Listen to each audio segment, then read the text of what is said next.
The Sports Bash with Mike Gill on 97.3 ESPN. Now, live inside the Matt Black Kia Studios, here's Mike Gill. A happy hour Friday starts now. This is the Sports Bash live on 97.3 ESPN, the free mobile app, and the live video is streaming now on Facebook, YouTube, and Twitter. How's everybody's Friday started? It's a little chilly out there. I just had lunch outside, and I feel like I haven't, thawed out yet, so I'm freezing. I'm starting this show absolutely freezing. Meanwhile, I came into the studio. I'm like, I'm freezing. Josh is like, it's really hot in here. Yeah, I just sat outside for 45 minutes, and I'm pretty cold. But that's that. What's going on? What's up, Anthony? Joe Show, I see you. Everybody watching the show, how you be? Everybody listening on the radio, good to have you. Text board open, 609-403-0973, 609-403-0973. So where do we start? Sixers Clippers tonight? Can't wait. This game's a good barometer. Hopefully Kawhi Leonard and Paul George decide they feel like playing tonight. That would be nice. Phillies Cardinals, they start the weekend set. Bob at 4:40 today. Flyers won last night. I thought the kid looked pretty good for the most part. What I tuned in for, Carter Hart looked pretty good. I did tune in on a little Fly Guys last night because there was nothing else. No Phils, no Sixers. So Flyers got a little bit of my attention. Although, anybody else watch Moneyball last night for the 8th time in the last 2 months? Moneyball's on all the time. But I wanted to watch it again because of the conversation we've been having on the show the last couple days. I wanted to watch Moneyball. And Moneyball, to me, is what we're talking about. It's Billy Beane and Paul DePodesta against the Scouts, right? It's exactly what we've been talking about. It's Billy Beane, and in the movie, his name's Peter Burke or Blank or Peter something or another. But the character of Jonah Hill is it's supposed to be Paul DePodesta is who it is, but his name is Peter something. I guess Paul DePodesta didn't give permission to use his name for the movie. So in the movie, his name's Peter something. It's those two guys against everybody else. And there's the scene where who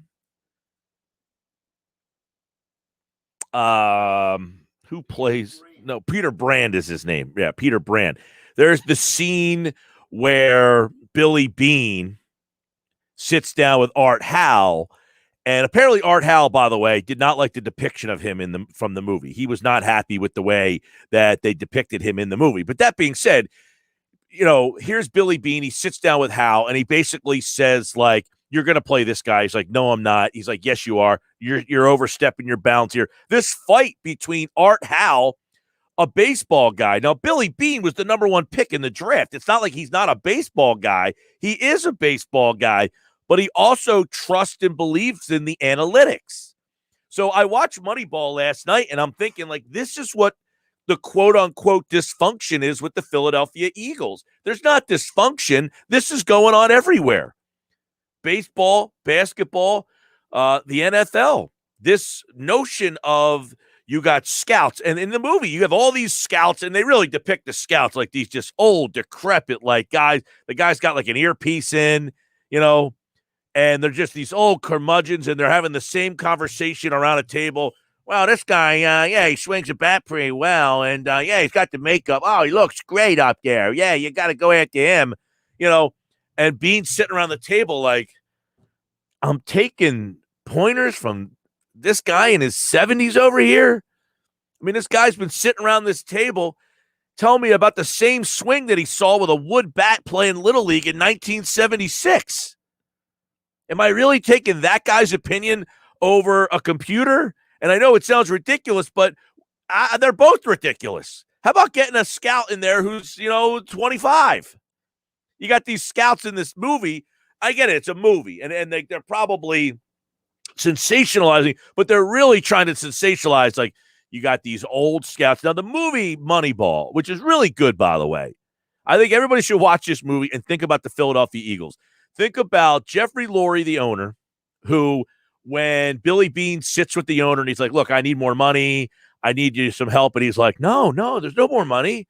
No, you got to work with what the constraints we have. I don't see Jeff Lurie being that guy. But I can see Billy Beane and him sitting down and him being like, hey, what about the kid Arcega-Whiteside? What do you think about him? And, Howie Roseman being like, we don't really have him on the board. Well, why don't you put him on the board? Yeah, why don't you go ahead and put him on your board? Well, he's not on our board. Yeah, but I want him on the board. And I don't think Roseman really fights back. It's like Billy Beane. He's like, I can't leave this conversation like this. That should be Roseman. Jeffrey, we're friends. I love you, man. I can't leave this conversation with J.J. Arcega-Whiteside going on my board. 10 years ago, you famously said, Jeffrey Lurie famously said 10 years ago that Roseman had the best draft board in the room. Better than Andy Reid. Lurie said that. Of all the people that came to the draft room, Roseman had the best draft board. He said that. Lurie did. So if I'm Roseman, I would say, you remember those words? Don't give me J.J. Arcega-Whiteside. Instead, one problem you could have with Howie Roseman is he doesn't want to push back. He wants to take Lurie, and you want J.J. Arcega-Whiteside on the board, we'll put him on the board. But that movie, Moneyball, is not only the Philadelphia Eagles, it's everybody. It's all teams, not all teams. I think the Tampa Bay Rays have said, you know what, 85-year-old scout, you're done. We don't have you in our organization anymore. So we don't have a fight. All of our guys are Peter Brand. That's it. See, many of these teams want to serve both masters. They want the scouts because they want to hear that side, and they want the analytic department. And the analytic department and the scouts don't see eye to eye. And until that is resolved, you're going to have a situation where you might have quote-unquote dysfunction.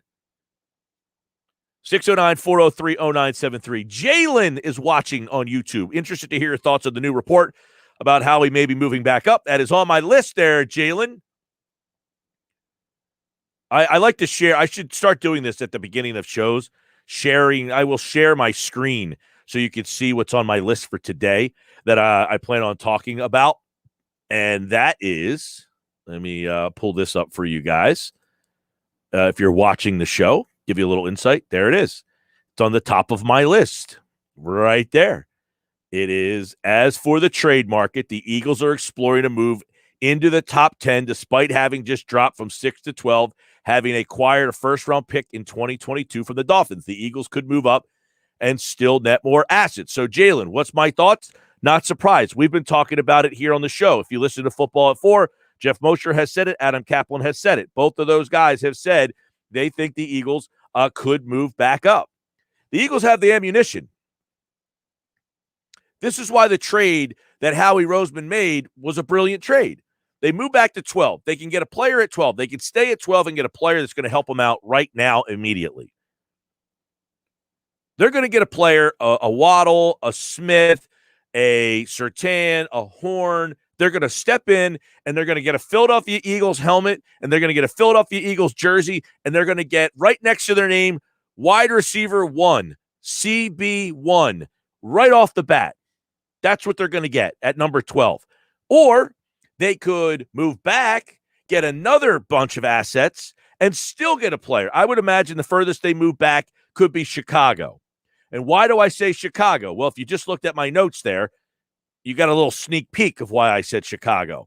Because according to Tony Pauline, who's very plugged in on the draft, and he's going to be on the show next week, one of the teams I'm told is a realistic possibility to trade up is the Chicago Bears, who he says want to trade up and get a quarterback. Well, if you want to trade up and get a quarterback, there's a great partner for you at number 12.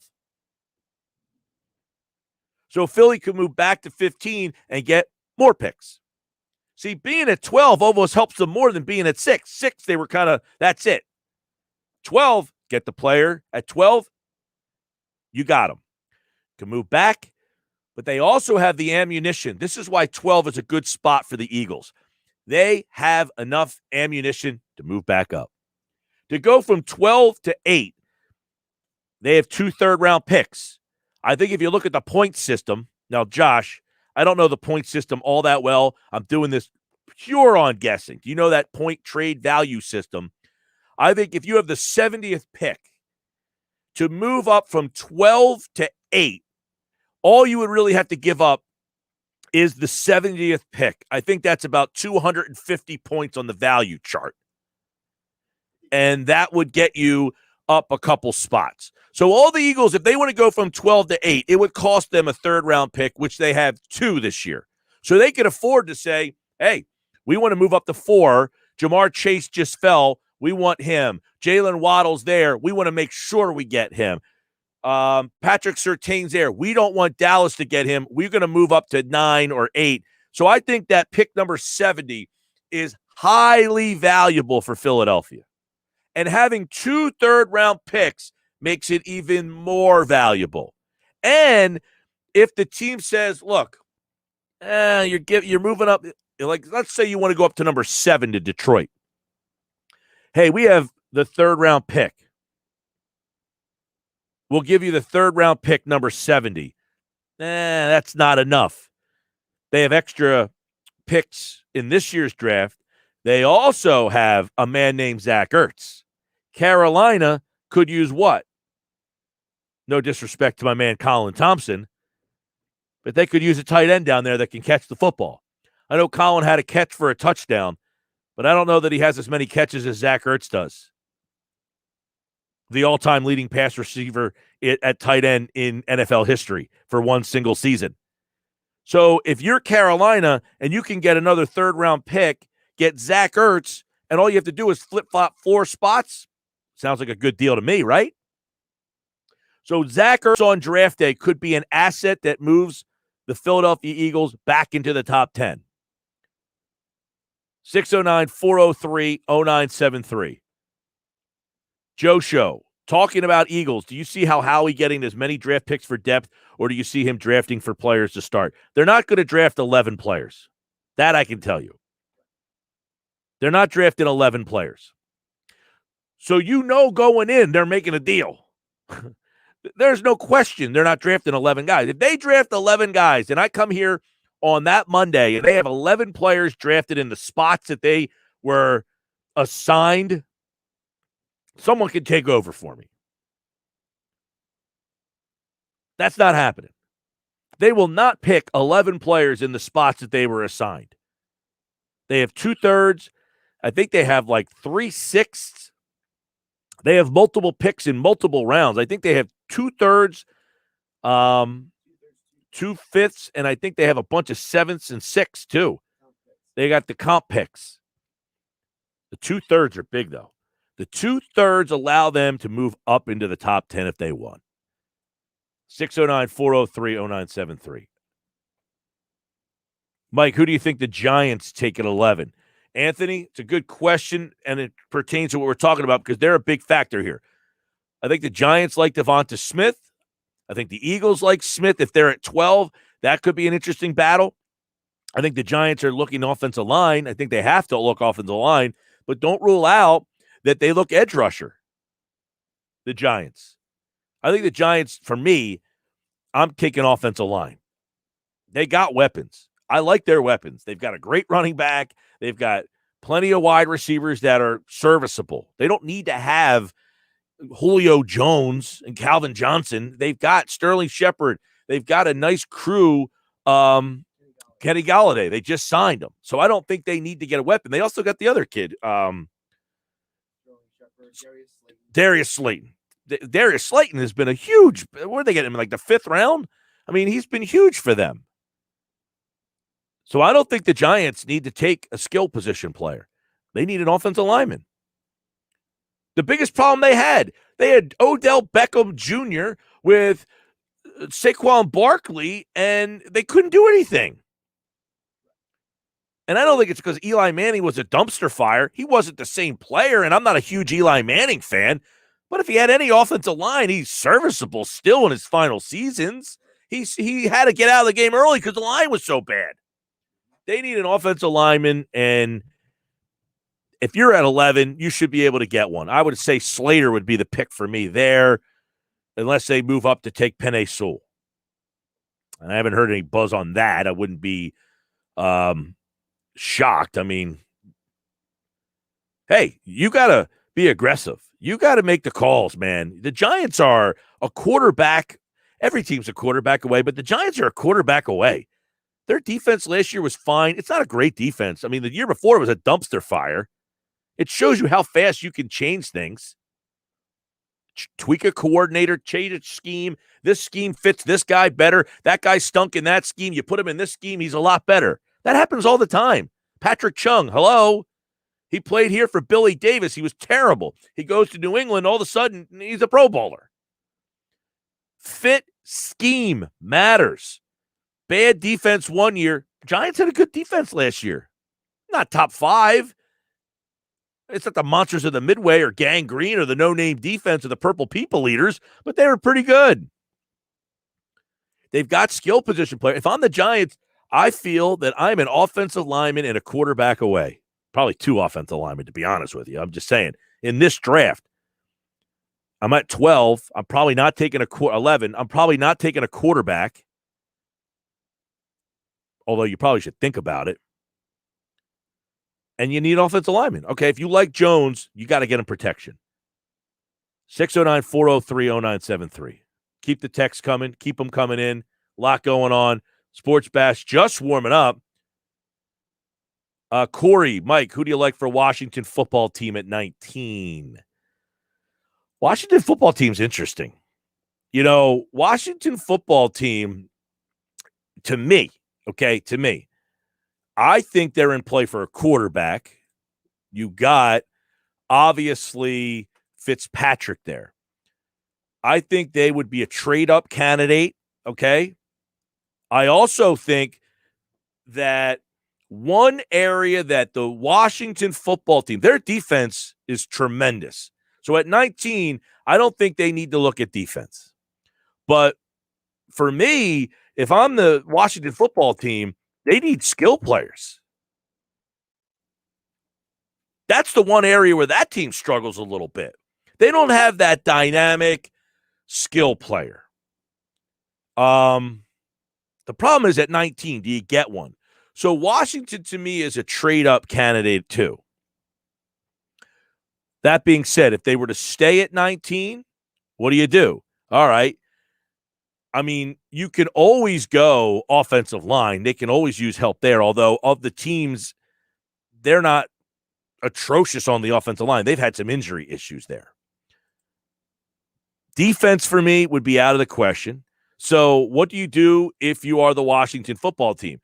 I would say you got to look at possibly wide receiver. I guess they could use – I think they lost they did lose Darby, but I think their defense in the first round, their defense is a strong suit. They need help on that offense. Wide receiver, they need a playmaker. I guess they probably need a tackle. Maybe look at the kid Vera from USC at 19 if he starts to fall. But I think they're a quarterback team. Washington, to me, is a team to keep an eye on draft day for quarterback. So to answer your question at 19, I don't know if they get that quarterback at 19. Now, who would be the one that would fall to 19? That remains to be seen. I mean, you could ask 5 different guys who do draft coverage. One, Trey Lance. One could say Mac Jones. Somebody else could give you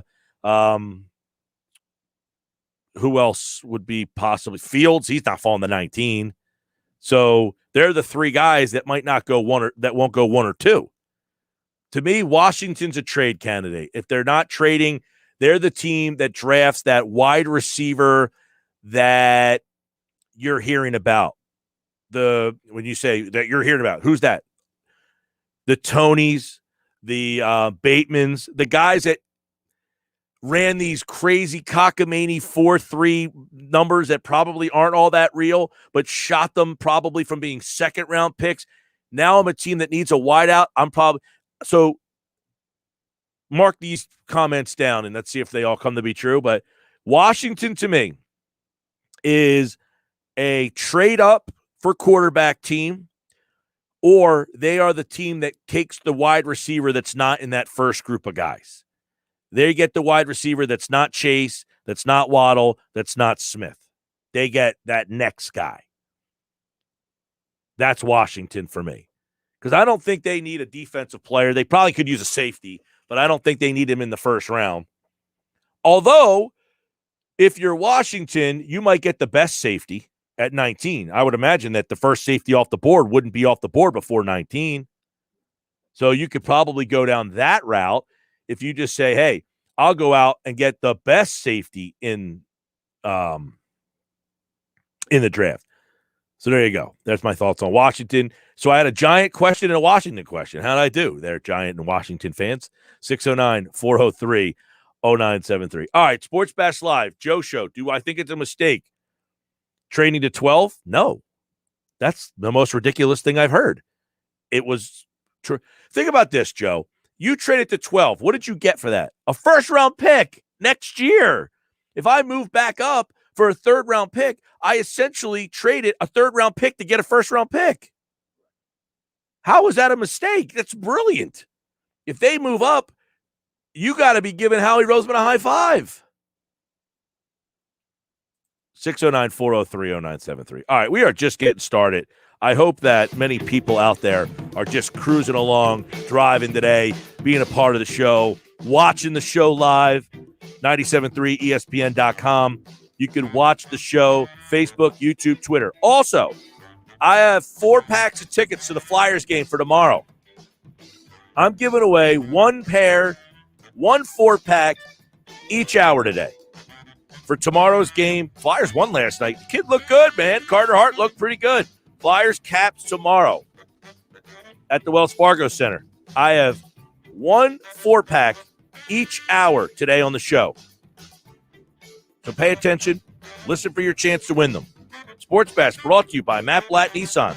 The all-new Matt Blatt is now open on the Black Ridge Pike in Egg Harbor Township next to Home Depot online at mattblattnissan.com.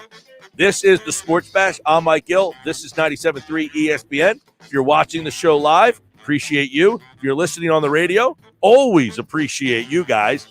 At Mike Gill Show on Twitter. Just getting started. Joe Show, I see your comments. I see everybody's comments. I'm getting to them this hour. No guests, just you and I. All your draft questions, fire them in. I will answer, and we'll go back and forth on this draft as much as you want all this hour on the Sports Bash.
All right, Sports Bash. I'm Mike Gill, at Mike Gill Show. Give me a follow on Twitter. Keep your text messages coming. 609-403-0973. Mike, the Eagles should draft Penei Sewell. Don't agree. I don't agree with that at all. Sorry. Why? He'll help the passing game and the running game. They have 2 left tackles. Let them battle it out. You drafted a guy in the first round who you've never seen play. I get it. You're probably smarter than everybody. He can't play. You've never seen Andre Dillard play. You have no idea whether he can play or not. Neither do I. I have no idea whether Andre Dillard can play. But what I do know is I drafted him in the first round. And by the way, I traded up to get him. So you might think he can't play. But you don't know he can't play. So I'm not going to just say I drafted a guy that I traded up for. And by the way, they have Jordan Mailata, who's probably going to beat Dillard out, who played pretty well last year at left tackle. So I don't need a left tackle. Am I going to play Penei Sewell at right tackle? What am I going to do? Bench Lane Johnson? What's the reason? You're 30? I mean, drafting Penei Sewell doesn't make any sense to me. It's a waste. I get it. He's good. I'm not saying he's not better. He might be better than Jordan Mailata. But I have 2 tackles that I have no problem battling out in training camp. May the best tackle win. I had the 12th pick in the draft. I can move up to get a higher pick. I'm not taking a player that I won a Super Bowl with Halapuli Vaitai. And I'm not saying that that's your blueprint, but I think Jordan Mailata and Andre Dillard are comparable at worst to what Vaitai was. That's all. I mean, Penei Sewell, probably a good player. Might be a great player. I've got 2 tackles that I'm comfortable with on that side. And if they both battle it out in camp and they stink, then next year I know I need a left tackle that those 2 guys didn't get the job done. I don't have the 12th pick in the draft, and I'm going to take a 3rd left tackle. He goes on to say you can't count on Johnson and Brooks to stay healthy for 16 games. When the Eagles won the Super Bowl, they were 3rd in rushing without having great running backs. They had a great offensive line, rebuild the line. That's a good point. Now, that point is valid, but I can't take Penei Sewell. But first off, I can't count on Johnson and Brooks to stay healthy for 16 games. Well, Brooks is a right guard. Am I going to play Penei Sewell at right guard? I'm going to draft a guy, number 12, and I'm going to say, you're now my right guard? Come on, dude. I mean, geez almighty. Penei Sewell, I need you because I can't rely on Brandon Brooks to stay healthy. Brandon Brooks plays right guard. Penei Sewell does not. So I'm going to draft Penei Sewell, and then, so what are you going to tell me next? Jordan Mailata, move him to right guard? No. You know, I had Lane Johnson on a week ago. Lane Johnson's 30. People are talking like he's 40. And by the way, I hit 975 ground balls the other night. I feel 40. Lane Johnson's different. He's 30. When I was 30, I could hit 978 ground balls. I didn't feel like this. My back still hurts. I had a parent ask, when are we having practice next? I said, when my back stops hurting. I can't hit that many ground balls. Lane Johnson, we can't rely on these guys to stay healthy. Guess what? I can say that about every player in the football. What guy can I rely on to stay healthy for 16 games? This is the NFL. Anybody can get hurt. And maybe they don't. So Lane Johnson doesn't get hurt, so I just have Penei Sewell sitting there twiddling his thumbs, waiting for someone to get hurt. Hey, I drafted you because I thought someone could get hurt. No. Come on, man. Lane Johnson, by the way, he had ankle surgery. This isn't like perpetually injured. He hurt his ankle. People get hurt, man. Welcome to the NFL. You get hurt. That's what happens.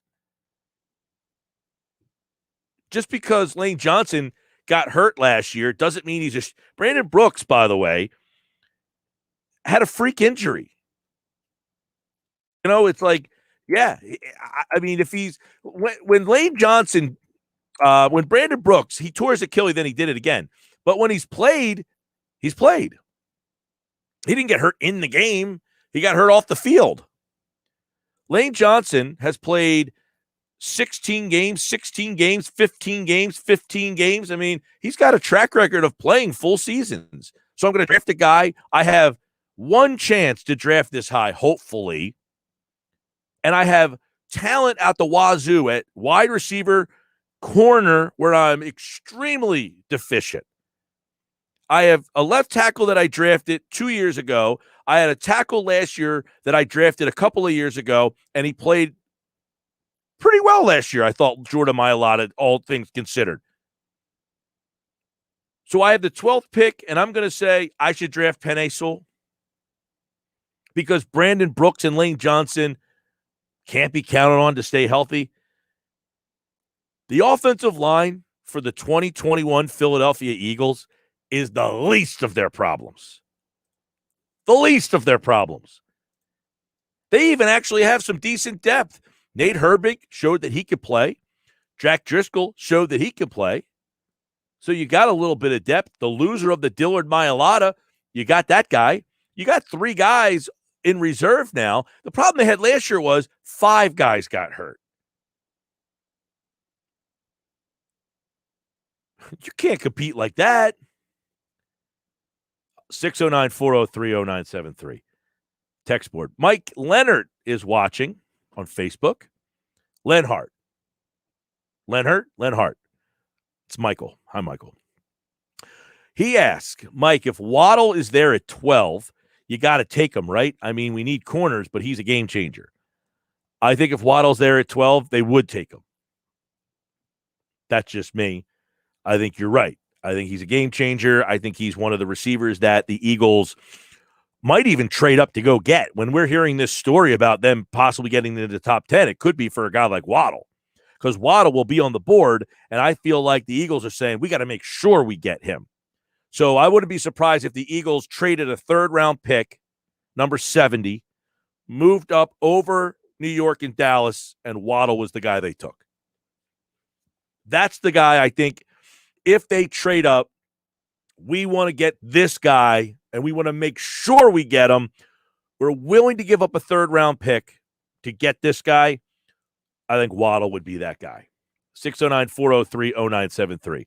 Here we go. Actually, that's a Sixer question. We'll get to that one in just a little bit. Let me go to Christopher. I totally agree with if we move up, we have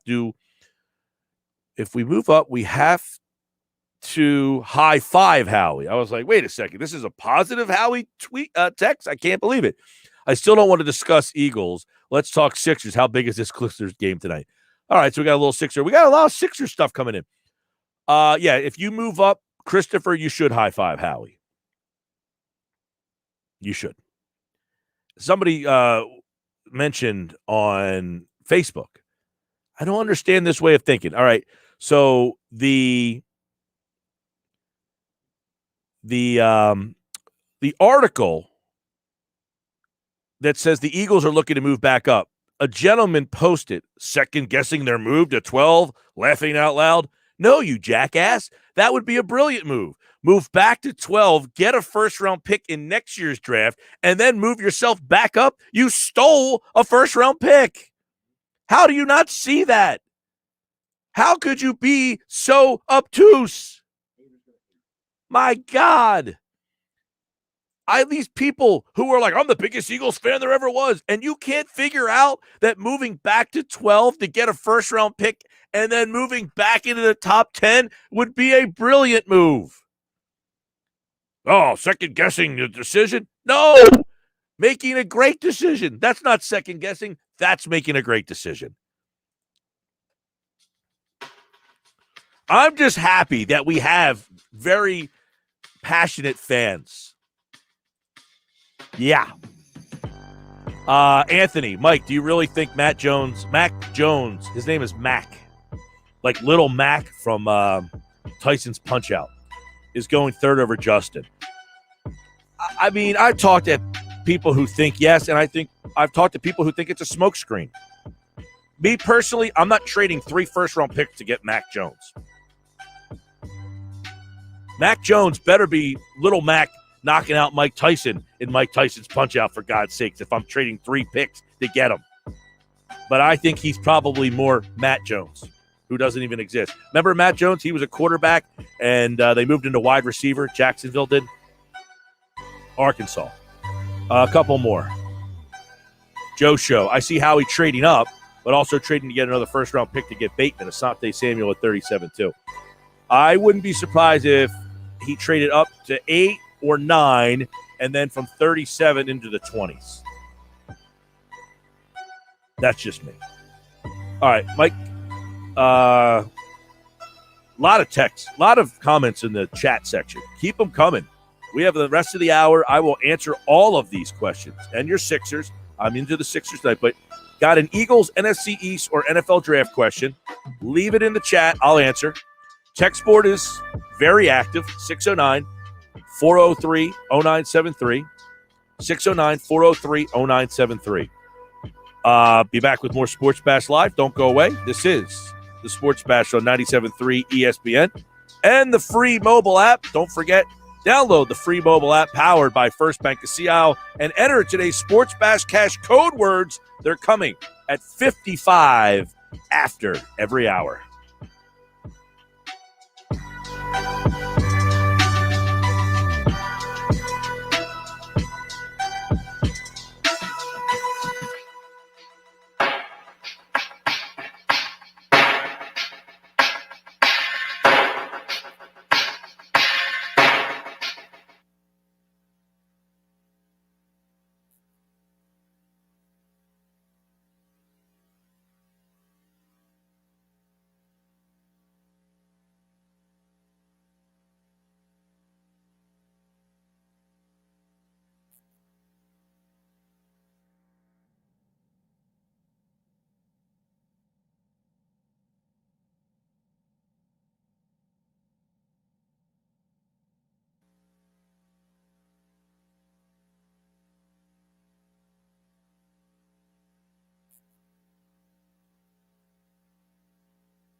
All right, welcome back. Sports Bash Live, 97.3 ESPN, the free mobile app. And, of course, watch the show live on Facebook, YouTube, and Twitter. You can watch on your phone. You can watch on your laptop. You can watch on your computer. You can watch on your big screen. If you have a smart TV, just bring up YouTube app on your television and just put in 97.3 ESPN, the Sports Bash. You can watch the show live right on your home television. There's many people have been telling me they have. It's like, hey, I saw you on TV the other day. I'm thinking, I'm not on TV. But you can see the show live now on video. So I guess I'm kind of on TV, maybe a little bit. All right, Sports Bash Live, 97.3 ESPN. Let's go to Noah, pun intended. I like that. Noah, pun intended. I think that's how you're supposed to try to say it. His question is so long, though, that his question is overtaking me. I have to, stand up a little higher so I can get over top of that there. Hey, Mike, let's say the first 11 picks are 4 quarterbacks, 3 wideouts, Pitts, Sewell, Horn, and Surtain. Worst case scenario, who are you taking? Well, out of that group there, I'm taking Pitts. That's not a worst case scenario. That's the best case scenario right there. If you told me I got Pitts at 12, that's not the worst case scenario. No pun intended. The Pitts would be if he's not there. Your scenario is the best case scenario. Oh, whoa. Hold on a second. I think I'm reading this wrong. You're saying 4 quarterbacks, 3, that's 7, Pitts 8, Sewell 9, Horn 10, Surtain 11. Okay, now I got it. I read that wrong. If that's the case, well, who are the 3 wideouts? Chase, Waddle, Smith, I'm assuming. Pitts is gone, Sewell, Horn, Surtain, and the 4 quarterbacks. That is the worst case scenario right there. Who am I taking? Now that's a good question. That is a good question. Let me see something here. That would be the case. That would not be something that I would enjoy. That would be the worst case scenario. You're right. You're absolutely right. So that would be, you're saying Penei Sewell's not drafted there is essentially what Michael Parsons. I think Michael Parsons would be the next guy. See, I'm trying to go off because I don't have the list in front of me. In that scenario you just gave me, probably Michael Parsons would be the guy I would take. In that scenario there, I'm trying to trade is what I'm trying to do. But Michael Parsons would be the guy. I guess if you told me I had to stay there, Parsons would be the pick. That's a good question.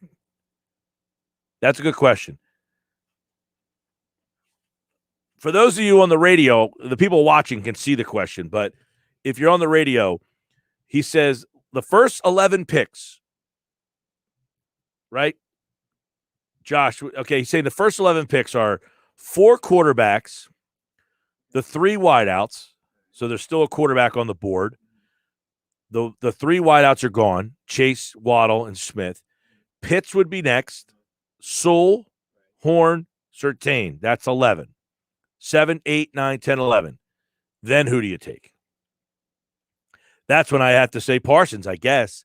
He's saying, no, in fact, he does have Sewell involved in that area too. Parsons would have to be the guy. Right? That's who I would say. Parsons, Kwity Paye, I guess, would be in there. I don't know that I love Kwity Paye at 12. I mean, if that's the scenario to me, Mike, then I would say I would be shopping that pick hard. Definitely. That would be my number 1. Because first of all, you have a quarterback available. There's only just one more quarterback left. Also, I just feel like that's too high to take one of the pass rushers. And at that point, the draft did not go as you thought it would at that point. No. Because first of all, I would be surprised if all 5 quarterbacks don't go in the top 11 picks. I'm the way things are going right now, this rumor mill is getting ridiculous. And there's a part of me that wonders if a team trades up to get one of the 5 quarterbacks, like jumps over everybody. Your options would be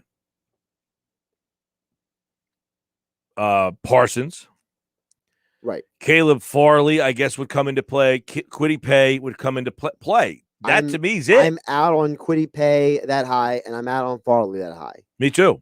So to me, I'm making calls to see who wants a quarterback. That guy's question, the answer for me would be Micah Parsons. Right? I mean, yeah, if you stay there, you would theoretically take him. My answer is just trade out of there, get out of there. That would be what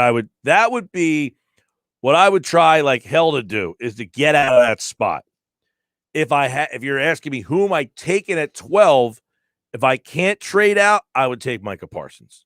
With that scenario, 4 quarterbacks, 3 wideouts, Pitts, Sewell, and Horn, and Surtain. That means the best tight end or best weapon, the offensive lineman, who I don't have any interest in really, right, and the 2 best corners. All gone. All gone. I mean, who's the guy that's not being taken in this scenario? Well, one of the quarterbacks. The working theory is that if all 5 quarterbacks go before you get to 12, it's going to push people down. Also, there's a lot of people who think Rashawn Slater's going to be picked ahead of the Eagles as well. So in a lot of mock drafts, you have the mock draft that I'm looking at now has Parsons going 9. That's the one guy. That's another option. Parsons could go higher too. Yeah, well, you need that to happen. What you need is Parsons to go, 2 offensive linemen, and that would probably even things out. Yes. That's a weird. That's a scenario that I don't think has really crossed my mind, or I haven't really like mapped that out of. Well, it hasn't crossed your mind. You've got every player that you actually, because a lot of the mocks don't have that scenario happening. There's very few mock drafts that have all of those things happening as laid out, where it's only. See, I don't think 5 quarterbacks are going before 12. I'm starting to wonder if 5 do, because the way these guys. First of all, did anybody else aside from me see Kyle Shanahan yucking it up with Justin Fields at the pro day? Well, I mean, yesterday or Thursday, which was yesterday, DeCecco said he's been saying nonstop he does not think Mac Jones is going to San Francisco. Right, and you mentioned earlier, Mike, about the fact that a lot of times teams put out information to try to manipulate the situation so they can have certain guys drop or move or be available for them where they want to trade up to or where they're picking at. This text is incorrect. The Eagles gained a first-round pick moving back to 12, but would more than likely need to use it if they intend on trading back into the top 10. No, you would go from 12 to 8. You would use your second-round pick. I think you can use your third. I think that the point chart is 250 points. So the way the point chart works is it's yes, if it's an equal to equal number, but a lot of times on draft day, people want more than the value. Right, but I'm saying I think number 70 can get you from 12 to 9 or 12 to 8. If you want to get any higher than that, you might need to. That's why I said you might see Zach Ertz getting to put into play there. Well, if Zach Ertz is included, then yes, right. I agree. But you don't give up the first-round pick next year to move up 4 spots. No, not from 12. If you were moving from 5 to 2, different story. You're moving from like 20 to like 8. Yes. Right, but also if you were moving from like 5 to 2 or in that range. Right, or like 8 to 2 or whatever. Yeah, but if you're going from 12 to 8, I think that third-round pick number 70 and you flip spots there, here, you get a third-round pick. Yeah, the Zach Ertz thing you brought up is very interesting, Mike, because I think a lot of teams that might be where he gets traded. You have to think that there are teams that could use a tight end, and maybe they won't have the chance to get Kyle Pitts, and maybe that's where that goes. In order for the Eagles to get another first rounder, wouldn't they have to trade next year's first-round pick? No. Not if you're at 37 and you want to get into the 20s, you would use that. You don't even probably have to use the third-round pick. You probably use one of your they only have 1/4. Well, that's another scenario where Zach Ertz could come into play. If you take 37 and Zach Ertz, that'll get you in the first. Yeah, I'm imagining you could go with 37 and your third-round pick would get you back into the first round. That too. Yeah. Or you could go 4th-round pick and a Zach Ertz. Or 3rd-round pick in Zach Ertz. Well, that's what I'm saying. You have 2 3rd-round picks. You have number 70. I don't know what the second one is. I can't remember. I think it's But both of them have equivalent value. The Eagles have the ammunition to get back in the first round without giving up You're not giving up a first-round pick next year to move from 37 back in this year, not to get into the 20s. Right. And you look at the teams that are in that back end. You have teams like the Saints, for example, teams like the Buffalo Bills, the teams that could use Zach Ertz in their offenses, if you project out, and they are both sitting there, and maybe those are teams that are like, hey, the guy we wanted didn't follow us. Tell me this guy didn't use speak to talk to text. Mike, you're right. And Penei Sewell won't even be there at 12. Penei Sewell, Penesool. Wow. Either he spelled it that way or he just talked to text. That sounds like a voice to text right? situation. No, I don't think Sewell will be there at 12 either, but I think the point was the report said the Eagles are trying to trade back into the top 10.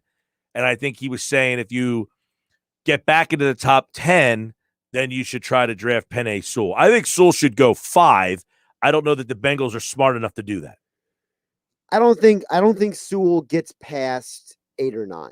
That would be my expectation. If you trade it back up at 8 or 9 and he's there, that's the whole conversation. I'm saying the Eagles are trying to trade back into 10. That's the report. Who are you trying to trade? The text said you should draft Penei Sewell if that's the case. Oh, okay. No, I'm not. It helps to listen to the show. We give you a lot of good information on this show. Penei Sewell is the highest rated lineman in a decade. They compare him to Anthony Munoz. Guess what? Robert Gallery was once the highest offensive lineman. Tony Mandrich was once the highest. I'm not saying Stoll stinks. And yes, offensive lines are important. The Eagles have a good line. The reason they have a good line last year is because they didn't play. By the way, Brandon Brooks has played 16 games, 16 games, 16 games, 14, 14, 15, 15. He's pretty reliable. Sal Paolantonio, coming up next.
All right, hour 2 of the Sports Bash. It's a Sal Pal Friday, getting ready for the draft. Sal Paolantonio, ESPN, in just a moment. First, I got that 4-pack of Flyers tickets for tomorrow's game at the Wells Fargo Center against the Capitals.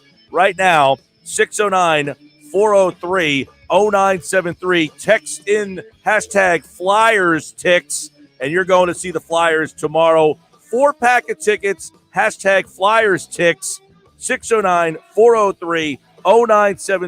4-pack Flyers Caps tomorrow, Wells Fargo Center. Another pair at the end of the hour here on the Sports Bash Live on 97.3 ESPN. All right, here we go.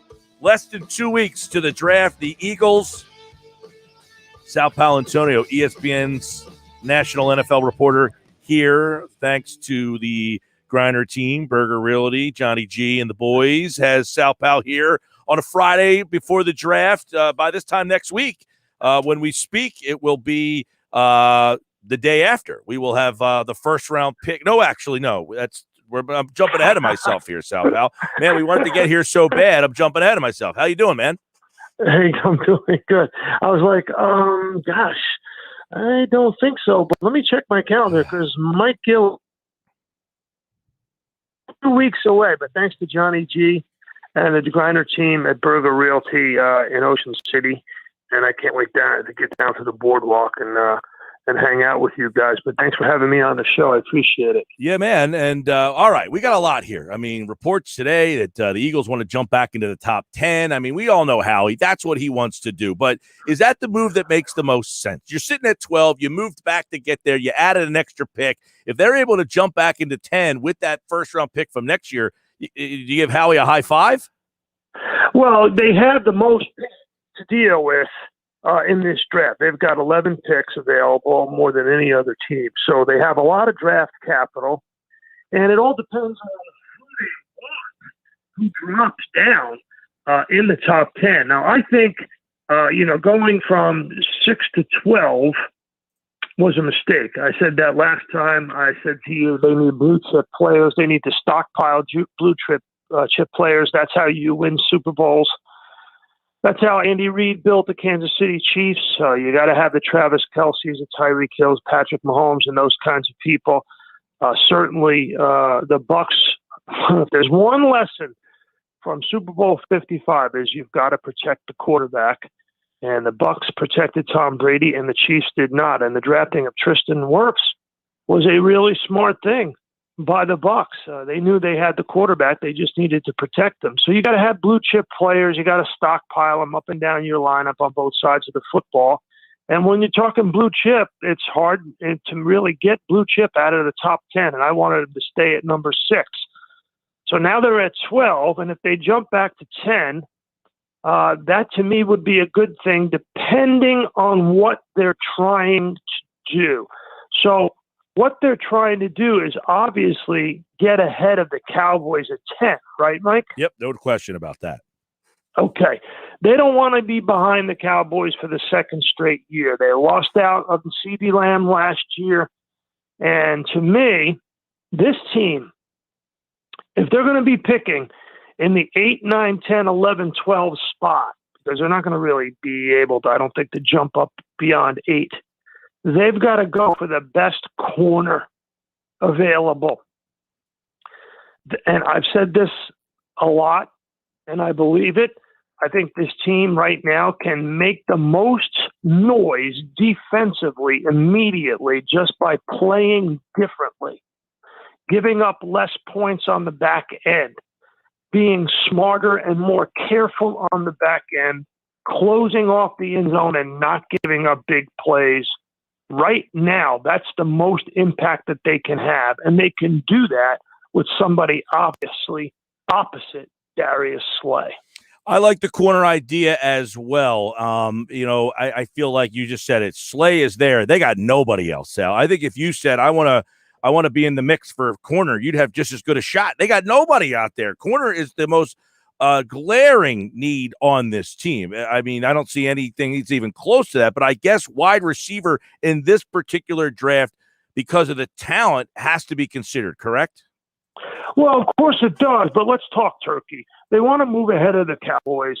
I think that Patrick Surtain, the second out of Alabama, is the best plug-in-play defensive player in this draft. And if you have an opportunity to go get him, then you have to do that, because the Cowboys, from every mock draft and everything I'm hearing out of Dallas, they're going to take Surtain at number 10. Mm-hmm. So you'll have to get ahead of the Giants, who obviously will go linebacker, I would imagine, or pass rusher at 11. And you have to go ahead of the Cowboys, who need defensive help. They gave up a franchise record number of points last year. They've got Dak Prescott back. They're loaded up financially and with talent offensively. They got to get that defense better for Dan Quinn, their defensive coordinator, and they feel like they can steal the division. Am I correct? Oh, absolutely. You're getting Dak Prescott back. Your defense was a mess, and you get a defensive player at 10. And Prescott, I would imagine they're the favorites, no? All right, so let's go through it. We still got 2 weeks, but I like the latest mock draft out of CBS.com, out of my guy Pete Prisco and his colleague Josh Edwards. I think they do a wonderful job of not only fitting players in who everybody thinks is going to go to that team, but also projecting possible trades. And they're not really, pie in the sky stuff. So Lawrence goes 1. The Jets will take Zach Wilson. I believe the Niners have had a change of heart and will take Justin Fields. Agree. And then at 4, that means the Falcons have to make a decision. Somebody is going to want to go up to 4 and pick either Mac Jones or Trey Lance. The Falcons will have that pick, a for sale sign on that pick. And if the Falcons are smart, and Arthur Smith is their new head coach, and Arthur Smith ran a run-heavy offense, heavy offensive line, extra offensive linemen, 2 backs on the field, 2 tight ends. To me, Arthur Smith convinces that front office, listen, we're going to go 1 more year with Matt Ryan, and we're going to trade the pick. And who is ever at number 4 is either going to take Trey Lance or Mac Jones, and I think it's the Broncos that are going to move up and take Trey Lance. I think Lance is perfect for Denver. And then I think the Bengals will take Penei Sewell. And at 6, the pick the Eagles should have had, and the player that should be playing at Lincoln Financial Field will be picked by the Dolphins, Kyle Pitts, at number 6. That is the player that I had the most interest in at number 6, and it would be tough to see that be the pick that goes in that spot. I liked him a lot. I think he's a difference-making. I don't know. He's not a tight end. He's a weapon. He's just an offensive weapon, right? He's a total outlier. They now have this term unicorn. I don't like it. I think he is just a multi-dimensional player that you can line up at the X in the Eagles offense. There are so many teams using motion now. Motion is being used because to counterbalance the amount of blitzing being done. I said last week on your show, and I'll say it again. Last year was the highest percentage of blitzes thrown at quarterbacks in 5 years in the NFL. And the way to keep the blitz from just teeing off on your quarterback is to use motion and pre-snap movement. And Pitts would have been perfect for that, especially with an offensive line that has been killed with injuries and gave up 65 sacks last year in Philadelphia. He would have been perfect. I think it was a mistake to move out. I understand they picked up an extra first-round pick next year. But again, I'm not looking for value. I'm looking for players, blue-chip players who would have been difference makers, and Pitts is it. Then I got the Patriots moving up to 7 and taking Mac Jones. Patriots getting that quarterback, yeah. And look, they've done everything this offseason but get a quarterback, really. I mean, I know they brought back Newton, but they got to get somebody else. Yeah, it's the Saban-Belichick connection. You bring in Mac Jones there. I think it's a mistake. I don't think the Patriots should do that. I'm not that enamored with Mac Jones that he would be taken there and you would groom him as the next quarterback. Now, I get it. People have questions about him. I don't have a question about him. I just don't think he's of value at that spot for the New England Patriots. To me, the way you've bulked up through free agency and you're bringing players back coming from COVID, I think the Patriots can win the division without putting all of that draft capital at the 7th pick in a quarterback. So now we know that those Panthers at 8 are going with Darnold, and they wind up getting the best possible wide receiver. So if you're the Panthers, you're not moving out of 8. You have a chance to take Jamar Chase. You're taking him, aren't you, when you get Darnold in there? Well, if he's there at 8, yeah, you're doing backflips. You're doing backflips, Mike Gill, if he's there at 8.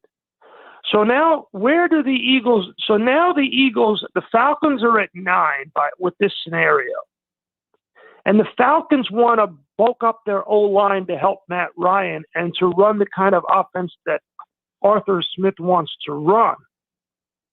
Right? Yep.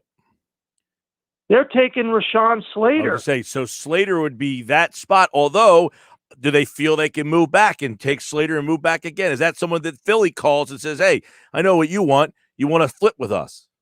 Correct.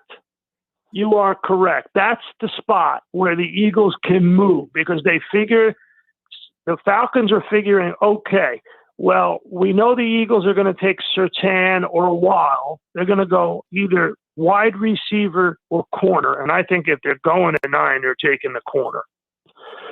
So then at 10, the Cowboys are now stuck. They're either with the top corner or they got to move. Right? And the Giants are going to go defense. They need pass rush so bad. So at 12, if the Falcons swap and go down to 12, they can still get Slater. Yeah. Let me ask you this. You mentioned quarterback trade-ups. What about Washington football team? Are they a candidate in your mind? They got a good defense. Their line's pretty decent. Their weapons are but are they a team that could be not getting a lot? I know that people have talked about them, but could they jump into that top 10? They could, but I don't think that they will. They realized they won the division last year with a terrific defensive effort, and they got enough out of the quarterback position through the veteran Alex Smith, right, that maybe they can get enough with Ryan Fitzpatrick if they just give him a little bit of help.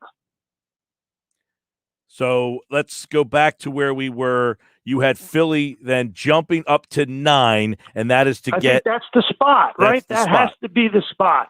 And they go to 9 for the wideout or a corner. You like corner? I think they have to go for the corner because the only reason to go up to 9 is to take them from Dallas. Yeah. Look, if you think that, I don't have a problem. What do you give up for that? 3rd round? You go from 12 to 9. What are you giving up? Yeah.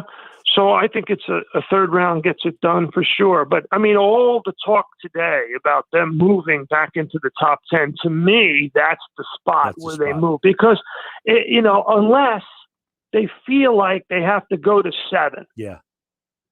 And 7, at 7 is Detroit, by the way, for people out there. Right. 7 is Detroit. Detroit is going to be have a for sale sign on their pick, too. The Falcons and the Lions both will have a for sale sign on their picks. Those are the pivot points now. If it goes Lawrence, Wilson, Fields, Lance, right? Yep. If it goes that way.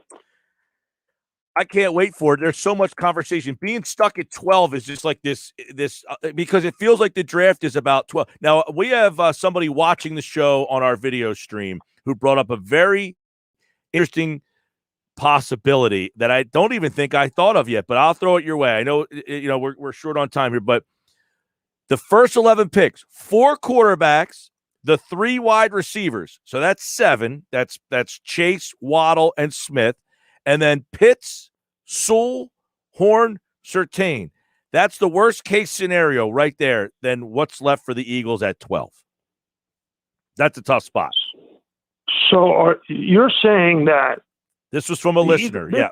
This is a listener who is suggesting that the Eagles are stuck at 12. Yep. And at 12, they have a choice between Pitts. No. You're stuck at 12, and off the board are the 4 quarterbacks, the top 3 wide receivers, Pitts, Sewell, Horn, and Surtain. They're all gone. That's 11. Now you're up at 12. You haven't traded up, and assuming that no one wants to trade into your spot, and now you're at 12, and the 4 quarterbacks are gone, the 3 wideouts are gone, Pitts, Sewell, Horn, and Surtain. They're all gone. I think that's the worst possible scenario because, in my view, that listener, very astute question, terrific question, hit the nail on the head. That means, to me, that person just named all of the blue chippers in this draft. Yeah. To me. Yep. And you know what? That's how I have it ranked. I would say how a lot of people have it ranked. I know for sure. I saw that. And I said, wow, if that scenario comes up, what are you left with? Mike apart? Does Howie Roseman and the Eagles take a linebacker? No. I think they desperately try to trade out, and they find a way. To me, listen, if there's one lesson, I'll say it again, from Super Bowl 55, is that the Bucs protected Tom Brady, and the Chiefs did not protect Patrick Mahomes. Yep. And in this league, you must now protect the quarterback because of the amount of blitzing that is being done.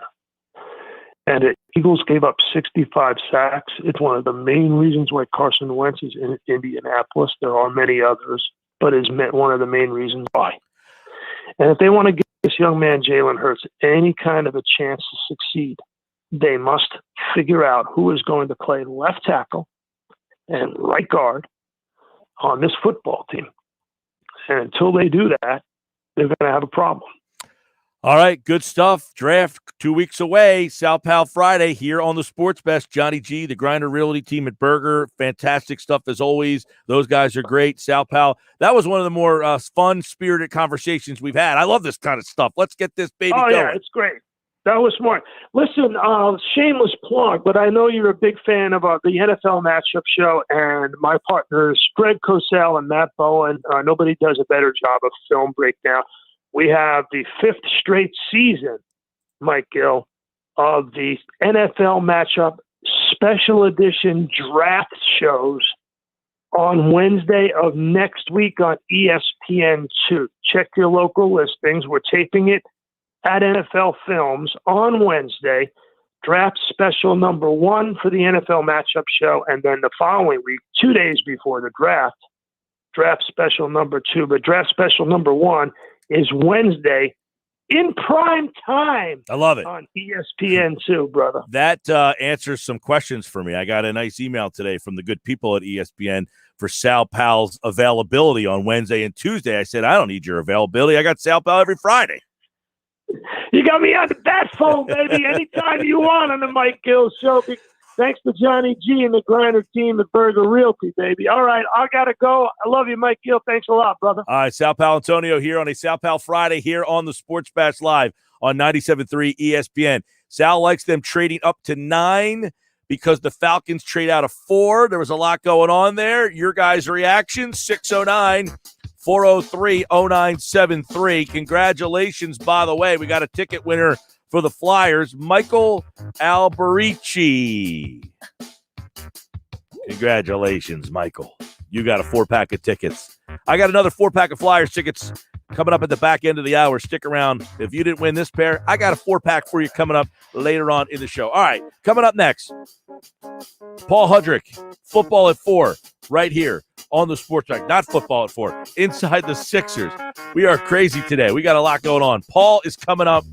He's in the background. I see him there. I don't know. See, when they're back there, I don't know if they can see me or hear me or what. Can you hear me? You can hear me. Okay. All right. Well, we're running a little bit behind. We'll be right back with Paul next on the Sports Bash Live on 97.3 ESPN.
All right, Paul Hudrick's here, a little inside the Sixers. We had a lot of Sixers questions earlier in the show, and we will answer those now. I didn't get to them yet. I was waiting for Paul. He knows more than me.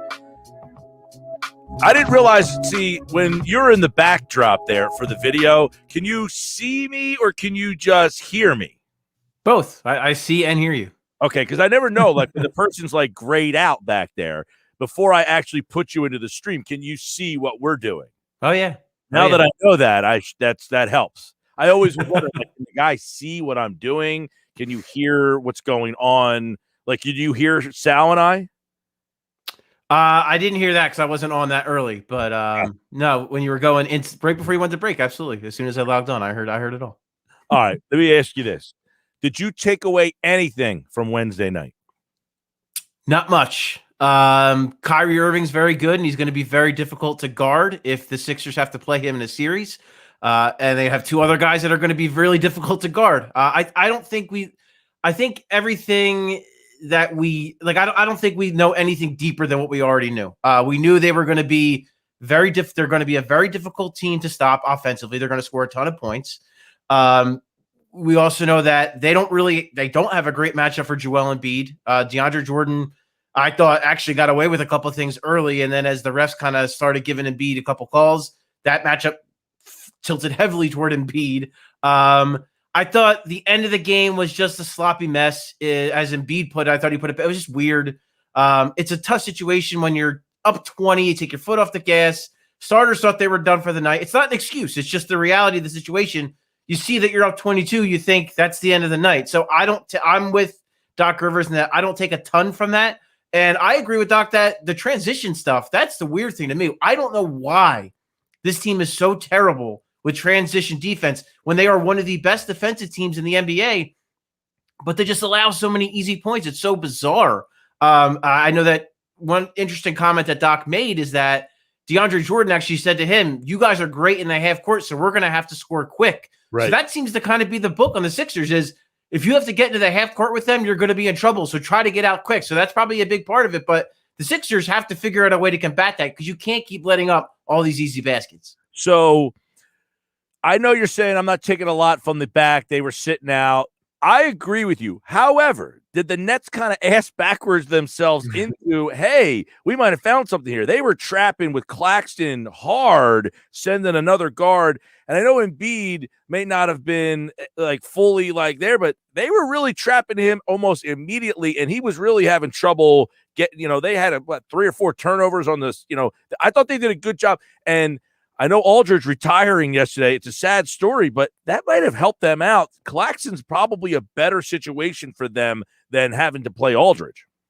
Yeah, I mean, when I saw them sign, Aldridge and Blake Griffin, my first thought was, okay, now it looks like Nick Claxton's kind of out because I thought he had been doing such a great job for them, and he has. With that said, the only reason I don't take a ton from it is they showed it at the end of the game with 5 minutes left or however many minutes were left.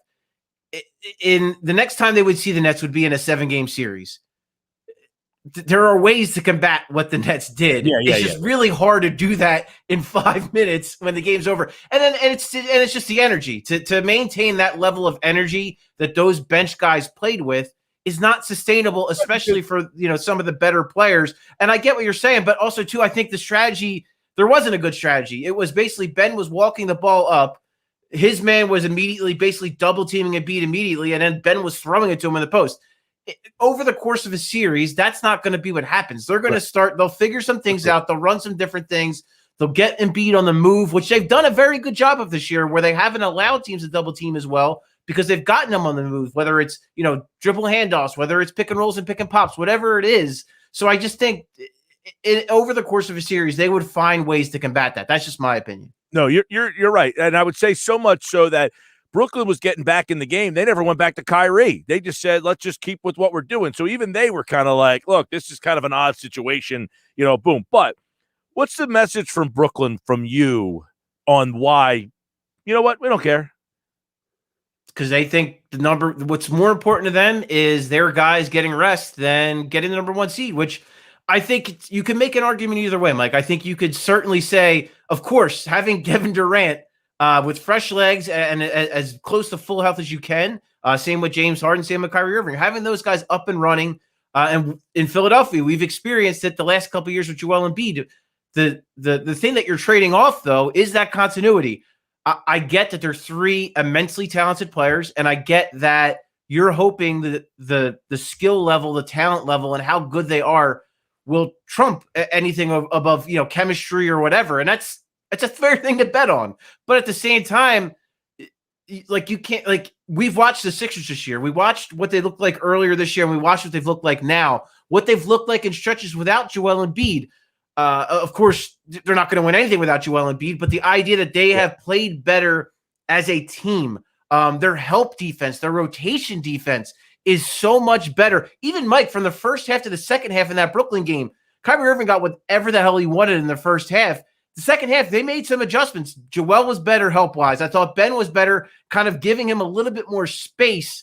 And, if he's gonna hit whatever 10 threes, then you kind of live with that, and you kind of hope he doesn't just murder you, in that mid-range game and get into the basket. So I thought they made adjustments, and I thought their chemistry as a team defensively helped them in that game, and I think it's helped them in other games. So I already think Brooklyn's help defense and their rotations aren't very good. So if they don't have time to develop that, I'm curious to see what that's going to look like in the playoffs. Now, they're going to have a first-round series, of course, to get through some of those games, but we'll see how it kind of plays out in the long stretch. And I'll tell you, it'll be interesting. And obviously, they have no answer for Embiid. But if they defend him the way they did there, that kind of negates this theory of, hey, just sagging off of Simmons, because you're going to have to use that guy there, which means somebody's going to be open a lot.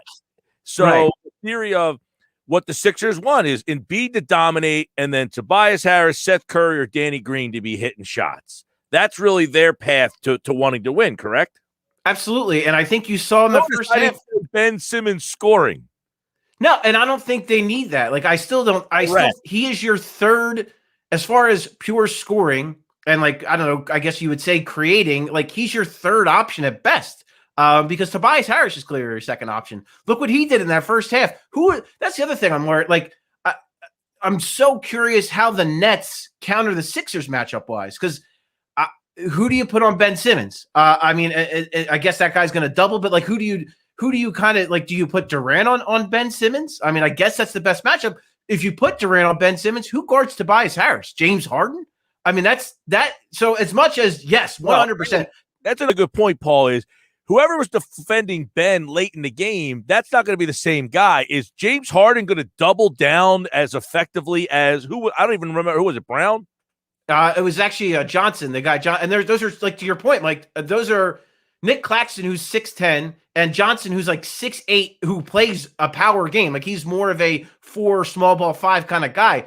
They're not going to have two of those guys in their starting lineup. It's going to be, maybe it is Durant that covers Simmons, because Durant, that would offer a lot of length in a double team. So that would probably make some sense. But then again, then you're putting, I don't know, James Harden on Tobias Harris, which doesn't seem like a favorable matchup. And Kyrie Irving has to cover somebody too. You're also asking Durant to then exert a lot of energy doubling on the defensive end of the floor.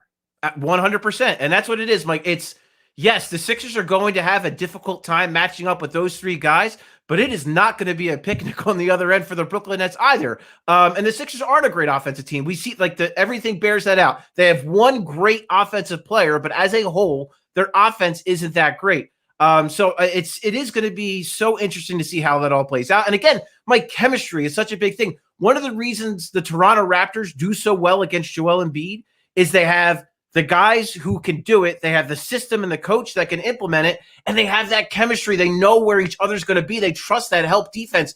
I don't know that the Brooklyn Nets are going to have that and are going to be able to figure that out through 2 playoff rounds. Now, tonight they're playing the Clippers. Do we know if the Clippers are going to be full strength tonight? Well, we know Beverly and Ibaka, those guys have been out, so they're going to remain out. Kawhi is questionable, so we'll see what happens there. He did miss their last game, but Paul George will certainly be in the lineup. Terrence Mann, who destroyed them last time, he's going to be in the lineup. Rondo should be healthy. He's actually been giving them some pretty good minutes. I know there's a lot of people hated on that trade, but he's been playing pretty well for them. So, no Kawhi obviously takes a pretty good bit of luster off of the matchup. Also the Sixers, I mean, Tobias Harris is still questionable. He's got that knee issue that's still kind of bothering him. Dwight Howard as well. So I don't know that either team is actually going to be at full strength. We'll see. I mean, you want to have that because it's a good test for the Sixers, and you want to see how they handle it. But it's the reality of this season, the NBA in general, and the condensed schedule that we're all dealing with this season. Yeah, I mean, you got tonight and then next week, Golden State, Phoenix, and the 2 Milwaukee games. Those 2 Milwaukee games become interesting because if Milwaukee, and I know we'll talk deeper into these games next week, but tonight you thought, oh, man, Clippers, this is a tough schedule. Well, now this game, but those 2 Milwaukee games, if you could get there in the same spot you're in, Milwaukee beat you twice. They're 3.5 back now. It still gives you a gap. But if you slip up in any of these games, Milwaukee's probably is they've been hanging behind this whole time, and no one seems to be paying attention to them. They got Philly twice. Those 2 games could really be the ones that we thought we were talking about with this Nets game on Wednesday night. It's very possible. Those games could. They could be a big deal, especially, the Sixers had that game in Philly on St. Patrick's Day. They had that game in hand. They were up big, and they just kind of lost. I mean, granted, it was, a lot of factors. No Joel Embiid, second half of the back-to-back. So they just looked tired, and they kind of just ran out of gas and couldn't hold that lead. But that's a game that, that could come back to bite them down the road, especially if they don't take care of business in those games. And listen, I don't care who you are at what point. Having to win 2 games in Milwaukee, especially one, I believe the one is coming. The first game is off a back-to-back against Phoenix, I want to say. So that's brutal to have to play Phoenix and then have to go to Milwaukee. I mean, that is not an easy thing to have to do. So it's going to be tricky. And I think you have to all season, I think you just kind of have to keep things in perspective. You can't. I understand it's Philadelphia. We all kind of have that Eagles mentality where we want to react to every single game because there's only 16, but there's 72 in an NBA season. And there's just so many factors, especially this year with how weird, everything with the health and safety protocols. And one of the guys get breaks because there are so many back-to-backs and so many games in so many nights. You can't overreact to too many games, but at the same time, yes, losing both games to Milwaukee would be not very good if Milwaukee gets hot at the end and kind of sneaks up and maybe takes that 1 seed from you. All right. And we talked about Wednesday. The winner has this tiebreaker and it kind of a deflating situation. But that Milwaukee one could be where this thing flips because you mentioned you got Phoenix, who's the number 2 seed out west. Very good team. Back-to-back with at Milwaukee. Now, the schedule does lighten up, but that could be the precursor for all 3 of those teams being really within a game of each other with the final 12 or so games to go. So it's really shaping up. It'll be interesting to see because it sounds like, anyway, the Sixers care about that number 1 seed. Yeah, absolutely. I mean, Joel Embiid, Ben Simmons, neither of them made it a secret that they want the number 1 seed. And listen, especially with the way, 100%, especially with the way they play at home. With this team has been, granted, they've been significantly better on the road this year, but they've been flat out they barely ever lose at the Wells Fargo Center. And that's pretty much Embiid and Simmons' entire career. They barely ever lose at the Wells Fargo Center. So, Paul, the biggest thing is the notion of to have to beat Milwaukee and then or Brooklyn and then the other. And that's the other big part. Yeah. To not have to go that route is significant to me, even if I'm Brooklyn. Right. No, for sure. To have to if you're the Sixers, you don't want to pick and choose and stuff, but playing against the Miami Heat, possibly in the second round, that's probably not nearly as dangerous as having to play Milwaukee in the second round. And either way, it's going to be tough because, the Heat they're a veteran team. They're physical teams. That still would be a tough series. But yeah, between the two, of course, you'd rather play Miami and then hope that Brooklyn and the Bucks, kind of kick the crap out of each other before the Eastern Conference Finals. And right now, you would have Atlanta or Boston. That Atlanta team's tricky right now, though. I'll tell you, they're playing a lot better. Boston's playing better. But guess what? I'll take Boston or Atlanta in the second round over one of those other 2. No question. To me, the Sixers, getting that number 1 is imperative for them. Maybe Brooklyn says, we don't care who we play. We're just better than you. Okay, fine. That's one way to look at it.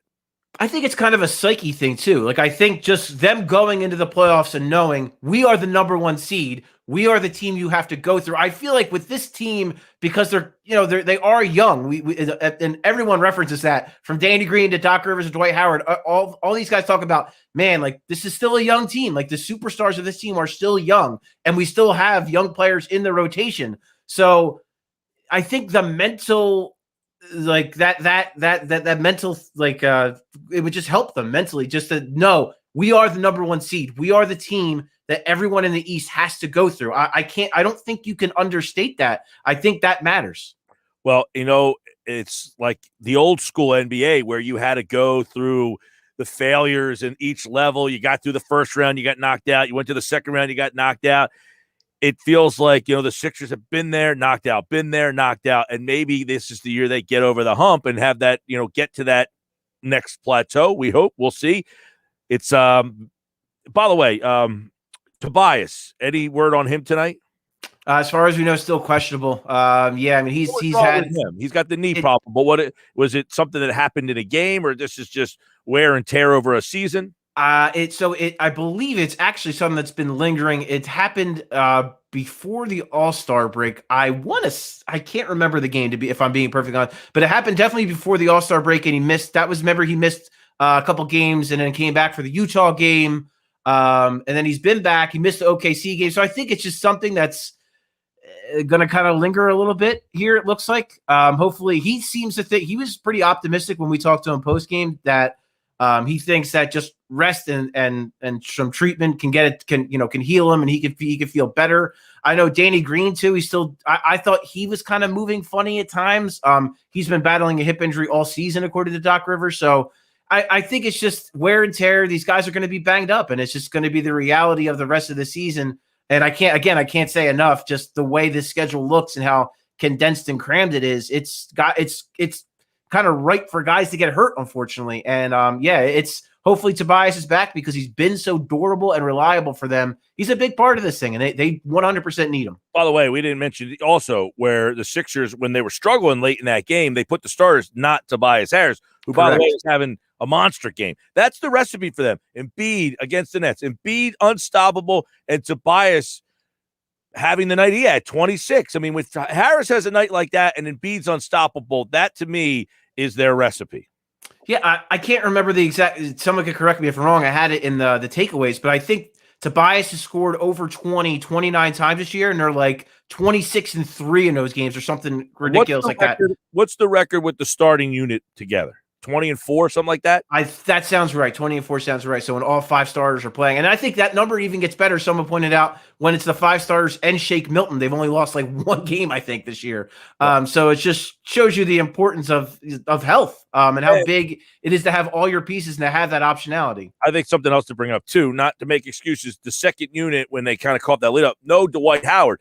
We've seen what happens when the Sixers don't have a center to back up Joel Embiid.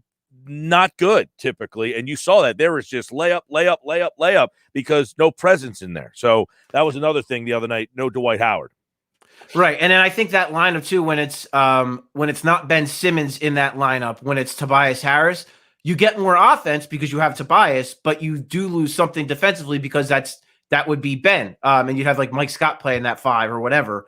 If you're asking Tobias to kind of do what Ben Simmons does defensively, I mean you can't. I mean, flat out. Ben Simmons is arguably the best defensive player in the NBA, whereas though Tobias is much, much, much improved, just doesn't offer the same thing. So I think that kills them. But yeah, and Dwight Howard too. I think it's something people will be like, whatever. But energy is a real thing, and I think to your point, like when they were kind of slacking off there in the second half when that bench unit came out, a big part of that was Brooklyn. That second unit when they cleared the bench out.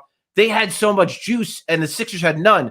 Put a guy like Dwight Howard in there to kind of spark some things up, grab some rebounds, block a couple shots, just make a couple. Even if it's he picks up a tee or something, he'll do something that's going to kind of light the team up a little bit. And I think that's something you can't understate either from Dwight Howard. All right, Paul Hudrick's on Twitter at Paul Hudrick for the Sixers and Clippers tonight. They have no games this weekend. They'll be back on Monday against the Golden State Warriors. Paul will be back for that. It's Golden State, Phoenix, Milwaukee next week. So a brutal stretch of games next week before the schedule kind of lightens up. I say kind of. Those Atlanta games are tough, man. That Atlanta team's fun. They're good. They have had a lot of injuries. They're getting healthy, so they're getting better. So we'll see. Paul Hudrick, have a good weekend, man. You as well, Mike. Thanks, man. And he, like all guests, appeared via the Boardwalk on the Hotline. Great stuff as always. And check out Paul Hudrick's Coming In for a Landing podcast. He and Kevin McCormick have been cutting it up, and you can check that out wherever you listen to your podcast. Sports Bash is brought to you by my buddies over at Trifecta Therapeutics. I've been telling you for a while now, this is the premier sports rehab and performance center in the area. It's in South Jersey, Glassboro, and I told you I hit about 950 ground balls. My back hurts, my arm hurts, my legs hurt. I'm getting old. But if this pain doesn't go away, I know how I can get it to go away. The skilled doctors at Trifecta Therapeutics, they'll get you pain-free. They take a unique approach to physical therapy, rehab with each of their clients. So if you want to schedule your free discovery session, if you've been like, you know what, my elbow hurts and I don't know what I did, I don't know why, let them take a look at it. Use the code ESPN Radio at trifectatherapeutics.com or call them today. Just explain, look, I did this or this just started happening. They help the pros and the Joes. So stop settling for less. Get the best. Trifecta Therapeutics.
All right, thanks to Paul Hudrick, our Sixers insider from 97.3 ESPN.com. I encourage you all to go read Paul's stuff, his takeaways after each game.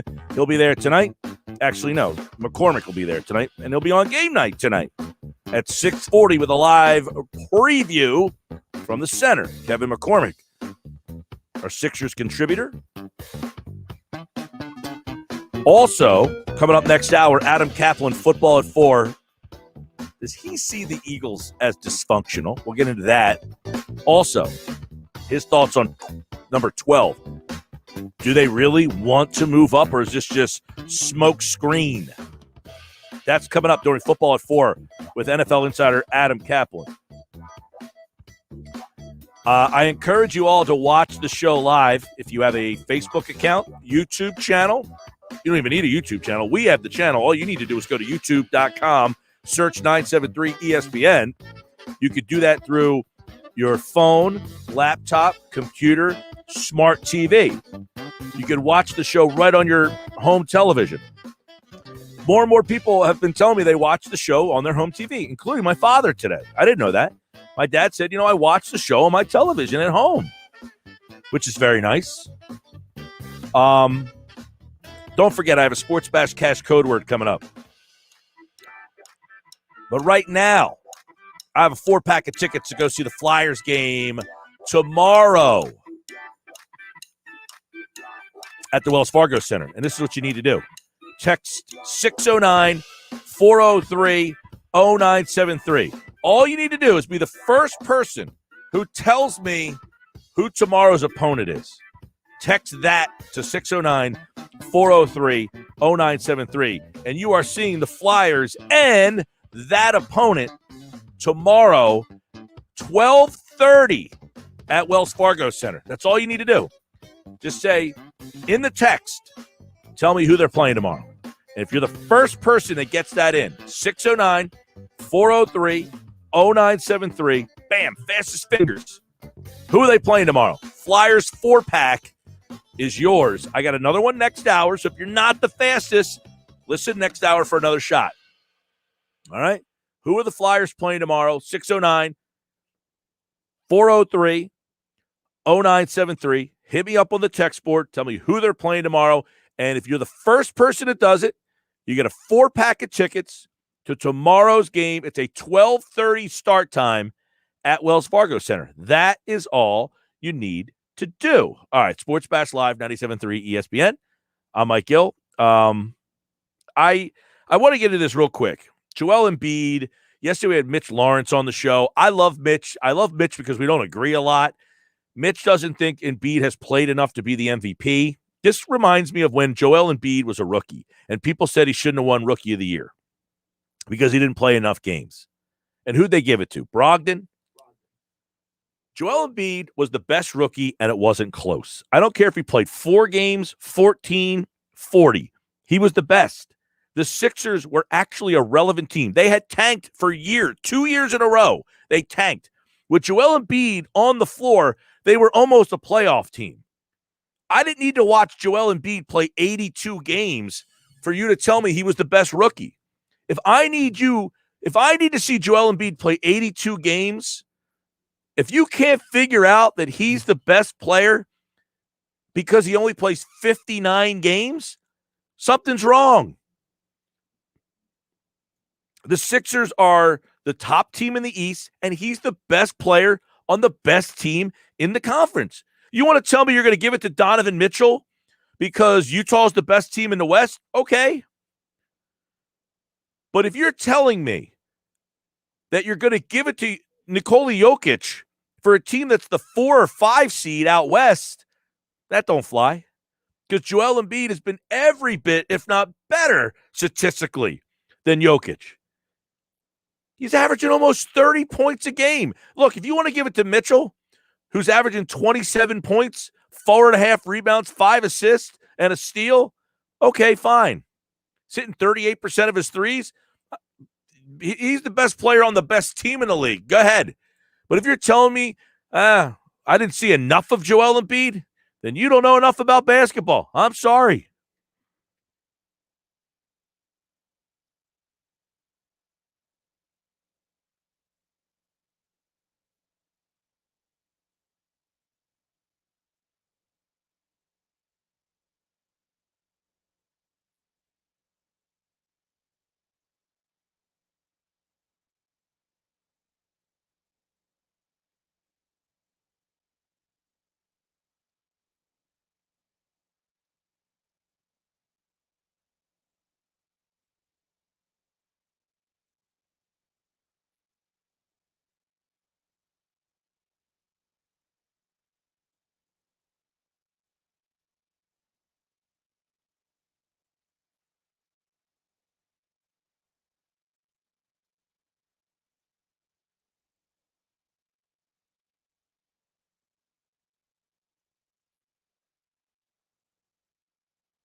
Football at Four is powered by the Inside the Birds podcast, which dropped yesterday morning, 6 a.m. Adam Caplan, Jeff Mosher. The Inside the Birds podcast will drop again on Monday morning. Get their latest from yesterday, Inside the Birds, wherever you get your podcasts.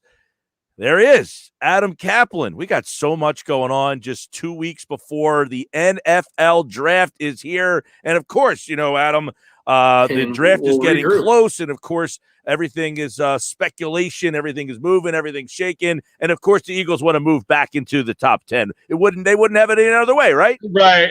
Moshe and I have been talking about that. Geez, probably 3 weeks ago. Don't be surprised if they move up from 12 to 10 or 9. Whether it's a receiver, particularly a corner.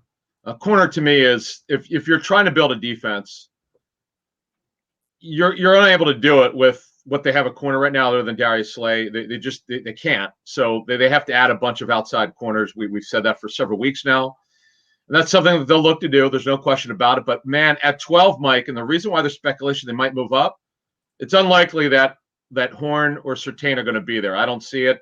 I've said for several weeks now, I know teams that have Horn higher than Surtain on their boards. They like the player better. They're both going to be very good. Like, you're splitting hairs here. They're very well-respected corners, sons of 2 former NFL players.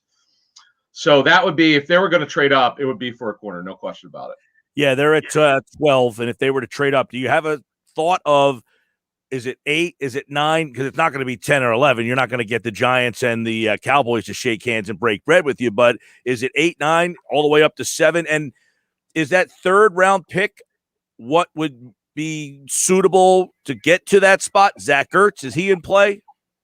Well, Zach Ertz is kind of a throw-in at this point, as he would have been for any other trade. You're talking about a guy, though Eagle fans love him, terrific guy. He just turned 31 this fall. He's coming off of ankle surgery. You're concerned about that. You figure if everything goes well with his surgery, and everything that I've heard has been good so far, he probably has 2 years left in him. You're not going to get much for him. I thought they'd be able to get a 4. They still might, but it's going to be hard, and that would be more for future 4, or a conditional draft pick, which means a 6 or a 5 that could be a 4. If certain things happen, of course, that would be for a future 4. So, really, when you look at their situation right now, they don't have a lot to trade other than draft picks. They do have, as we know, 11 this year. We still don't believe they're going to keep 11. It's super highly unlikely they're going to keep 11. Yes, the team is in transition/rebuild, as I've called it. I still think it's a semi-rebuild because it's a bad roster. It needs a lot of work. Mike, if you and I rank 32 teams and who has the most needs, I'm putting the Eagles in top 3 in terms of needs right now. Carolina's right up there. You mentioned them. This is where I'm going to go here with the trade. The GM of the Panthers, Scott Fitterer, remember, he came from Seattle. Seattle typically trades down. They like to accumulate draft picks. They just gave up 3 picks for Sam Darnold, 6 this year and 2 next year. It wouldn't surprise me if they traded down, but unfortunately for the Eagles, if they stay there, they have similar needs. The Panthers need a left tackle, but they need a corner in the worst way. They need to get younger. They need more talent. They're not very talented at corner. And they need receiver. They need depth. They don't have a 3 and a 4 or 5 right now, probably more of a 3 and a 4. So they have similar needs. But, yeah, I would agree with you. I don't see them trading with teams in a division in terms of draft picks. Yeah, now they've done it before with Dallas, but this is a different situation, being able to trade when you're high up in the draft. That to me would surprise. All right, I want to get your take. I know you talked to Greg Cosell. The Inside the Draft is a great piece on Inside the Birds. If you guys haven't really, sat down and just listened to this, I implore you to do that over the weekend and just sit and listen to Greg and Adam and Jeff talk about this. But which wide receivers are the best complement to Jalen Reagor? You got Bateman and Marshall, Collins, guys that are not in that top part of that draft. I guess Waddle would possibly be available. So when you guys are breaking down these wideouts, how does Greg see X, slots, and Z's?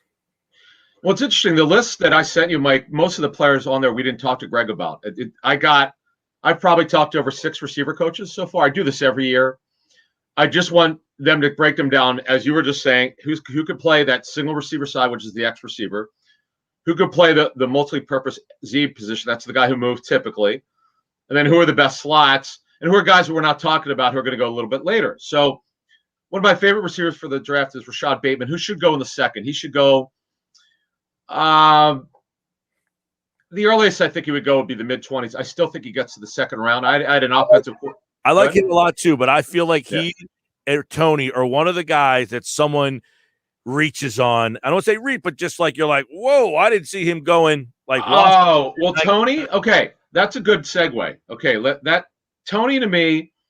You better know how you want to use him. He is a guy that was used on a lot of slot screens and reverses and specialty plays. You have to know what he is at the next level. Because if you don't use him right, he's going to be a gadget player. And he's way more talented than that. I had a receivers coach tell me this week he'd love to coach him because he thinks there's so much upside. He's got him as a top 40 pick, this guy said. No, Waddle, I want to get over to him. Yep. The only way Jalen Waddle makes it to 12 is the teams picking ahead of the Eagles are concerned about his ankle surgery. I'm told it's a 5 to 6 month rehab. He should be okay by late July, early August, ready to go. But if you're passing on him because of his surgery, you must be a team that's desperate to get him on the field this year because the draft is never about this season. The draft is about future needs with hopefully current needs met. Free agency is totally about current needs. It's 1 to 2 years and that's it. It has nothing to do with down the line. So teams that don't get it, teams that are probably going to have their staffs fired, they're going to worry about Jalen Waddle for the season. You should never worry about this season when you're drafting in the first round. It's always about future seasons. All right, Bateman, Terrence Marshall, another guy who ran 4.3. Nico Collins, 6'4". He's a big guy. Sage Surratt. These are guys. Do you think they are the best fits for what Philly needs? All right, I would say Bateman because I'm also told that not only is he an X receiver, I'm also told that he could play any of the three positions. He could play the Z position, though he's probably best at X. He could play in the inside because he's played inside before. Marshall could flat out fly. He's got good enough size. He's a second-round pick. At 37, that would make sense for the Eagles. Now, Nico Collins is more of a mid-third round to fourth-round pick. Big guy who can move. His tape's better than you think. You got to go back a little bit, though, because of the lack of football last season. He's a favorite of a lot of coaches I spoke with. They like him this is the mid-round guy that a bunch of coaches mentioned to me. Sage Surratt is going to be probably third to fifth round. The reason is he's not fast. He's super smart. I had Surratt on. He was on with me actually twice on Sirius. He's a guy that was a tremendous high school basketball player, probably one of the best of his graduating class of high school 4 years ago. He is tremendous as an athlete in terms of being able to go after the football, but he's not explosive in a short area. That's why he's going to drop. Tony, we talked about, and here's my sleeper of the draft here. Josh Palmer from Tennessee. Every receivers coach mentioned him. Greg Cosell mentioned him. He's a guy that ran away from Surtain and ran right by him on tape. He's a guy a lot of people are talking about. He reminds me of, I have to go back some, a former Tennessee receiver. You might remember Denarius Moore, who was drafted by the Raiders. Nobody knew about him. A terrific rookie season. Didn't hear much about him after his first two seasons, but he's a guy that a lot of receiver coaches like because he can flat out fly and he's got positional versatility. All right, Adam, we do have a lot of questions coming in for you. I want to throw a couple your way if you're all right with that. Yeah, more. I'm not like Andrew DeCecco knows about 300 players. I'm very limited in my scope, just so you know that. Right. No. I know these are questions that I think that you'll be more roster related, Eagles roster related. I could help you. Right now, this one here. First off, loves ITB. Adam, based on the reports, is there one player in particular that they would target to get in front of Dallas or the Giants? Corner has to be a corner. Receiver, do they need receivers? Absolutely. There's no question about it. They need I don't feel that they're going to trust Fulgham totally to be the starting X based on what happened last season. So they're going to add an X. It's just a matter of what round is. It's going to be rounds 2 through 4. It would be a corner. Now I don't know who they like better, Surtain or Horn. Right. But one of those. It would be to trade it for a corner. I don't see it being any other position. All right. This is an interesting one because. All right, let's say the first 11 picks, they're the 4 quarterbacks, the 3 wide receivers, Pitts, Sewell, Horn, and Surtain. They're all off the board, and you're at 12. Oh, man. Parsons, is that when you take a line? Won't happen. I don't see it because of his off-the-field history. He's getting The issue is not the tape. If he didn't have the off the field concerns, he's a top 7 pick. Okay. This is just from a character grade, it's not going to be good enough to take him there. I don't. And by the way, they're not taking a linebacker. Pigs will fly before the Eagles take a linebacker that early. It ain't happening. All right. Those were a couple pick questions about higher in the draft that I wanted to throw your way because that question there I thought was very interesting because that's the worst case scenario, right? Well, I'll tell you what. If believe it or not, I've thought about this already because of our show. Jeff and I have had to discuss this. Then Chase Inoue, the DN from Penn State, you have to hear Greg Cosell on this kid. Oh my God. You know, Greg, you know Greg's work. He rarely goes overboard or he's pretty even when he talks, even players he likes, doesn't get super excited. I've known him almost 20 years. I don't know that I've ever heard him talk about a player like this before. I know that Owe does not have the sack production, but his pressure numbers are good, but he doesn't have the sack production. He's a work in progress type player, but to me, that's what if the board is destroyed, Mike, for the Eagles at 12, then I think you start thinking about moving down. Have to. That's what I say. I don't want to pick 12 in that case. I'm getting out of that spot. Yeah. Adam Caplan, Inside the Birds, the Inside the Birds podcast. A new one is out. The next new one will be Monday morning, 6 a.m. Your guys' take on this athletic dysfunction. Now, the way I kind of look at it is this, Adam. I don't doubt that there's dysfunction, but my point would be I feel that there's dysfunction in sports everywhere in today's sports. You have the analytic department and the scouting department, and they don't respect each other in any walk of life. Gabe Kapler and the Phillies scouts don't agree. You have dysfunction.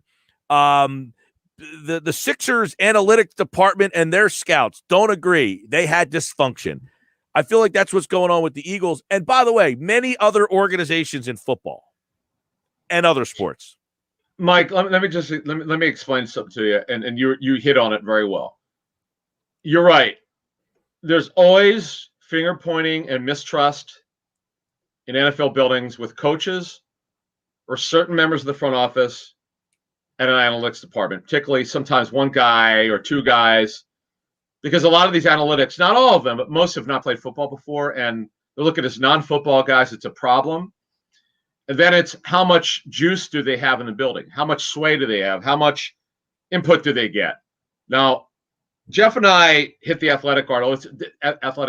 They did a phenomenal job. It's the only one that's really gotten it. I'm not criticizing anyone else who's written about it or spoke about it. Jeff and I have detailed probably half of the stuff already over the years. We would just talk about it after every draft where we thought there were issues. We were the first people to put out that the Arcega-Whiteside pick was based solely on analytics.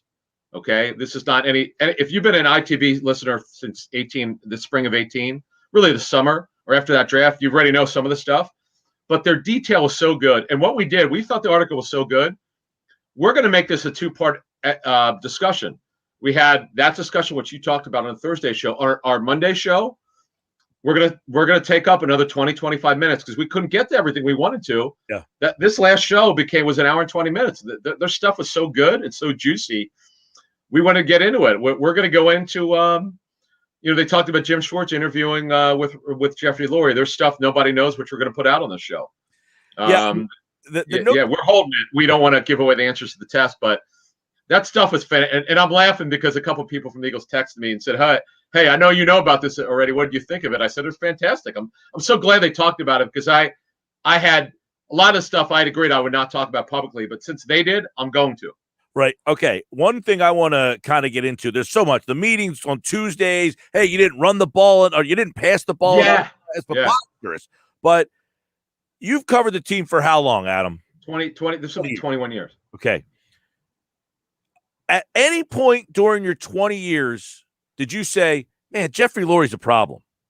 No, I've been on record saying I'm still a big fan of his. However, I've said consistently for the 3 years, and they tried to shut me down years ago when I started getting in. Well, after Joe Banner left, Jeffrey would take more of an interest. But obviously when Chip Kelly was hired, and then we know the Roseman stuff with Kelly, Jeffrey did not really get super involved when he told his staff or his team, his organization, he was going to take the team back because of the way he let it get taken over by Chip. So In 16, he got super duper involved. It was driving the train, so to speak, to draft Russell Wilson. It didn't work out because they didn't trade up. Just a series of things he got involved with, and his voice is way too loud. I understand he's the owner; he can do whatever he wants. But this scouting staff, Mike, they spend 9 months with these players. If he wants to get involved, sit in meetings and ask questions. Yeah. And if they like a certain player, or Roseman and his group is going to draft a certain player, sit in the meetings and see the tape and see why. If you have an issue with it, speak up. If not, move on. Louis Riddick told a great story about how they drafted Sean Taylor yesterday on Greeny's show. It was tremendous. They had 10 guys in a room screaming and yelling at each other. And finally, the next day, the draft board had Kellen Winslow at the top. He went in the room, and they had Sean Taylor over top of him, and they ended up going Taylor. But why did he say it was Taylor? He said because he got up and just was so passionate about it, and they played the same position. And in the end, I guess but everybody in the room got a chance to present their side of why. I work with Louis, big fan of his. We work together at ESPN. But that should never happen. No, there should be no debate with your first round pick. It's already done. The hay's in the barn. And here's an interesting thing. He's saying this year, the information is coming out so much later because of you didn't like some people never got a chance to talk to Fields until yesterday. Yeah. Well, yes. But you know what? Every team, including the Eagles, they've done there because the area scouts or their people in scouting have to talk to these players. So they're getting interviews, but they're not getting in front of them. That's the problem, Mike. Right. Without the Senior Bowl, without the Combine, you get limited in-person stuff at the Pro Day. This is a problem when you're not getting face-to-face contact with players, looking them in the eye. The Dillard situation, people brought that up. I think it's very fair. Not that he's a bust, but not getting in front of Andre Dillard and some other players where you're trying to figure them out in their personality, I think it's an issue. In that story, they mentioned Alex Hallaby. I had never heard of him. Really? No. I mean, and it's like Yaron Weitzman wrote the book about the Sixers, and there was this Alex Rucker. And I said, is this akin to a guy who has no experience but has the ear? Yeah, Alex Hallaby has been with the team for several years. Very smart guy. Has had clashes with members of the front office. The coaches over the years, they have had trust issues with him, I'm told. The reason is very simple. He didn't play football. They don't look at him, or even if he played football, it might have been high school. Who the heck knows? But they just his bedside manner, as one source said, was not great because he's very passionate, and there's nothing wrong with being passionate about analytics or numbers. But remember, coaches first are about tape, not numbers, and that's the clash that you have. And Andrew Barry was brought in partially, who's now the Browns GM for his one season with the Eagles, to oversee analytics, and because they knew that Hallaby was someone who needed to be managed. Last thing with Adam Caplan, we didn't talk to you. 2 signings, Howard Wilson. And Harris, a nice player. They've added 2 starting players. It doesn't make them a Super Bowl contender, but these are 2 smart signings, I think, anyway. Yeah, 1 year, $5 million for Eric Wilson. That's a good smart. They did is it would have cost them more had they signed him in the first week of free agency. So the numbers came down. He knows the defense. He'll be able to teach the players the defense. This is what happens when new coordinators come in. They bring in guys that they like, and this is what Jim Schwartz did with Nigel Bradham and others. So this makes total sense. It's a smart move. They're going to be a nickel team. They're going to play nickel at least 70% of the time. So he'll be a starting linebacker, and Jordan Howard will compete for the number 2 role. And by the way, Boston Scott, I've been saying this now for a year. He's not a number 2 NFL back. That was a mistake last year. They should have signed somebody with size to back up Miles Sanders. Now, Jordan Howard, I don't know what he has left. He was a short yardage back. Obviously, when you do that, your average per carry is going to be down. But think about it. He signed a 3-year, $15 million contract and got benched after week 1 with the Dolphins. That's not a good sign.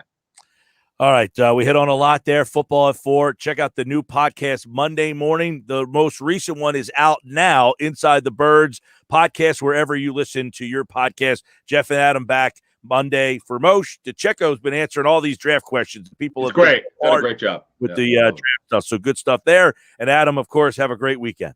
You too. Thanks. All right. Adam Caplan, like all guests, appeared via the Boardwalk Honda hotline. And if you check out the Inside the Birds podcast, he'll go a little deeper into some of the stuff that we just hit on right there with Jeff Mosher who's back on Monday. Sports Bash this hour is brought to you by PropSwap, America's sports betting marketplace.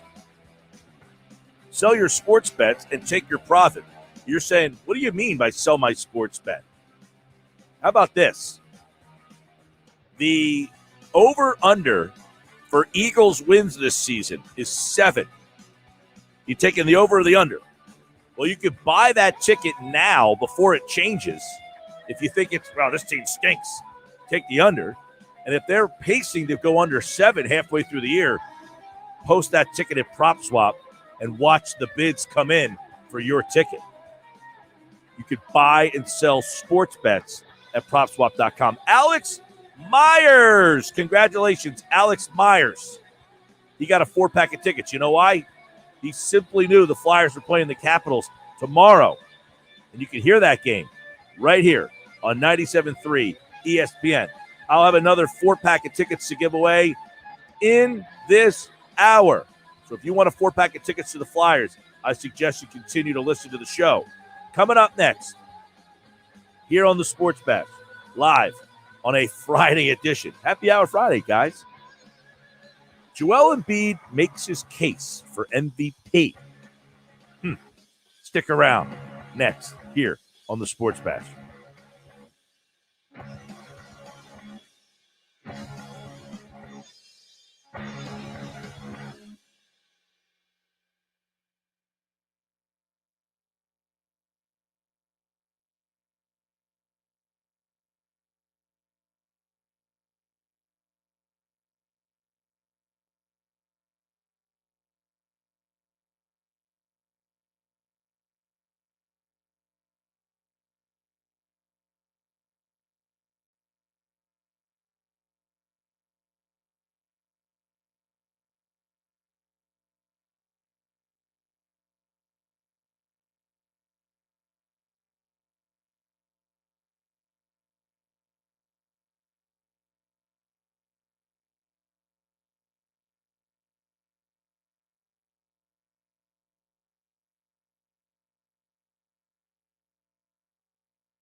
427 on a Friday. Sports Bash Live, 97.3 ESPN. Thanks to Adam Caplan. Stop by and do a little Eagles conversation.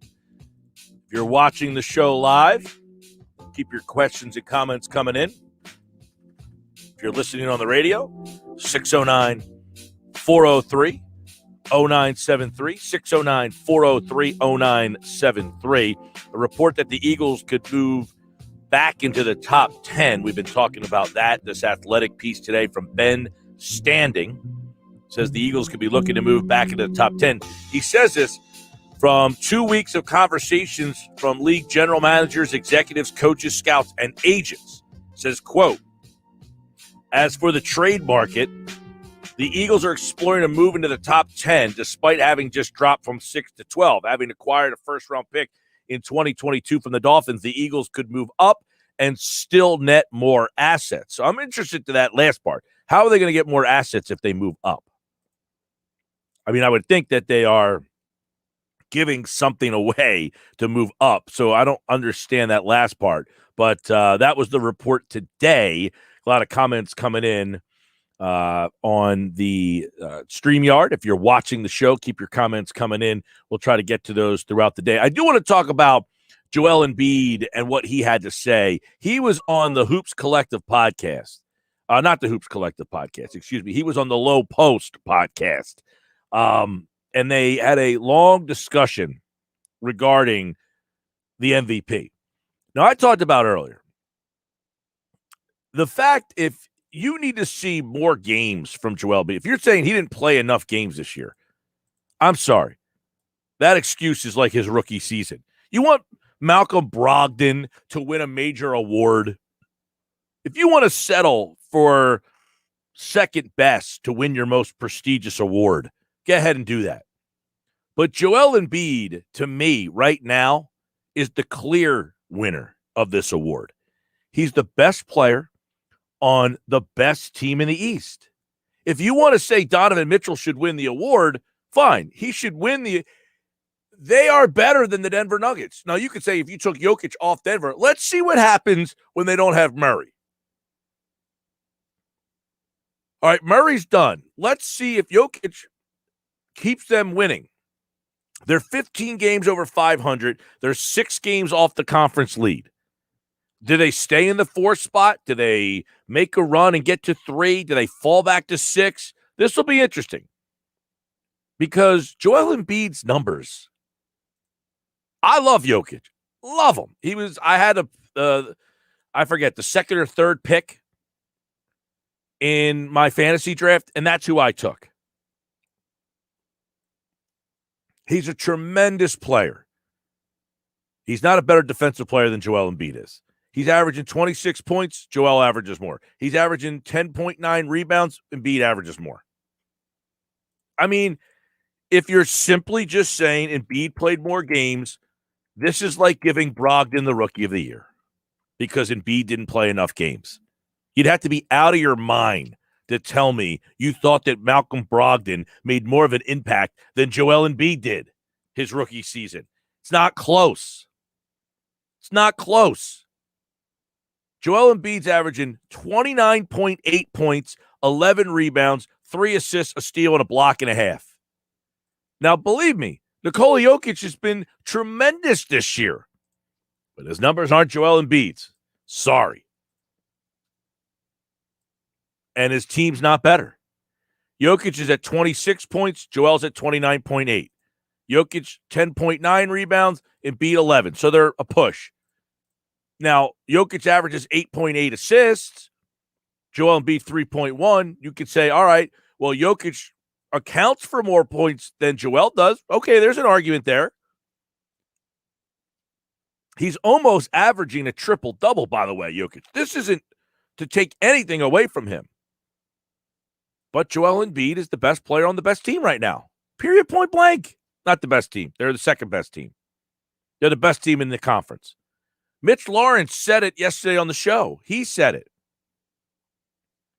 That the person who wins the MVP should be on one of the teams that is first or second in the conference. I agree. You don't just give it to some rando guy who's on the 4 seed. You want to give it to Russell Westbrook this year? If Washington makes the play-in game, which I think they're like a game out of right now, they have a chance to make the play-in tournament, Washington. If they do, oh, man, they got a bad Washington team. This guy's averaging a triple-double. You made that mistake once.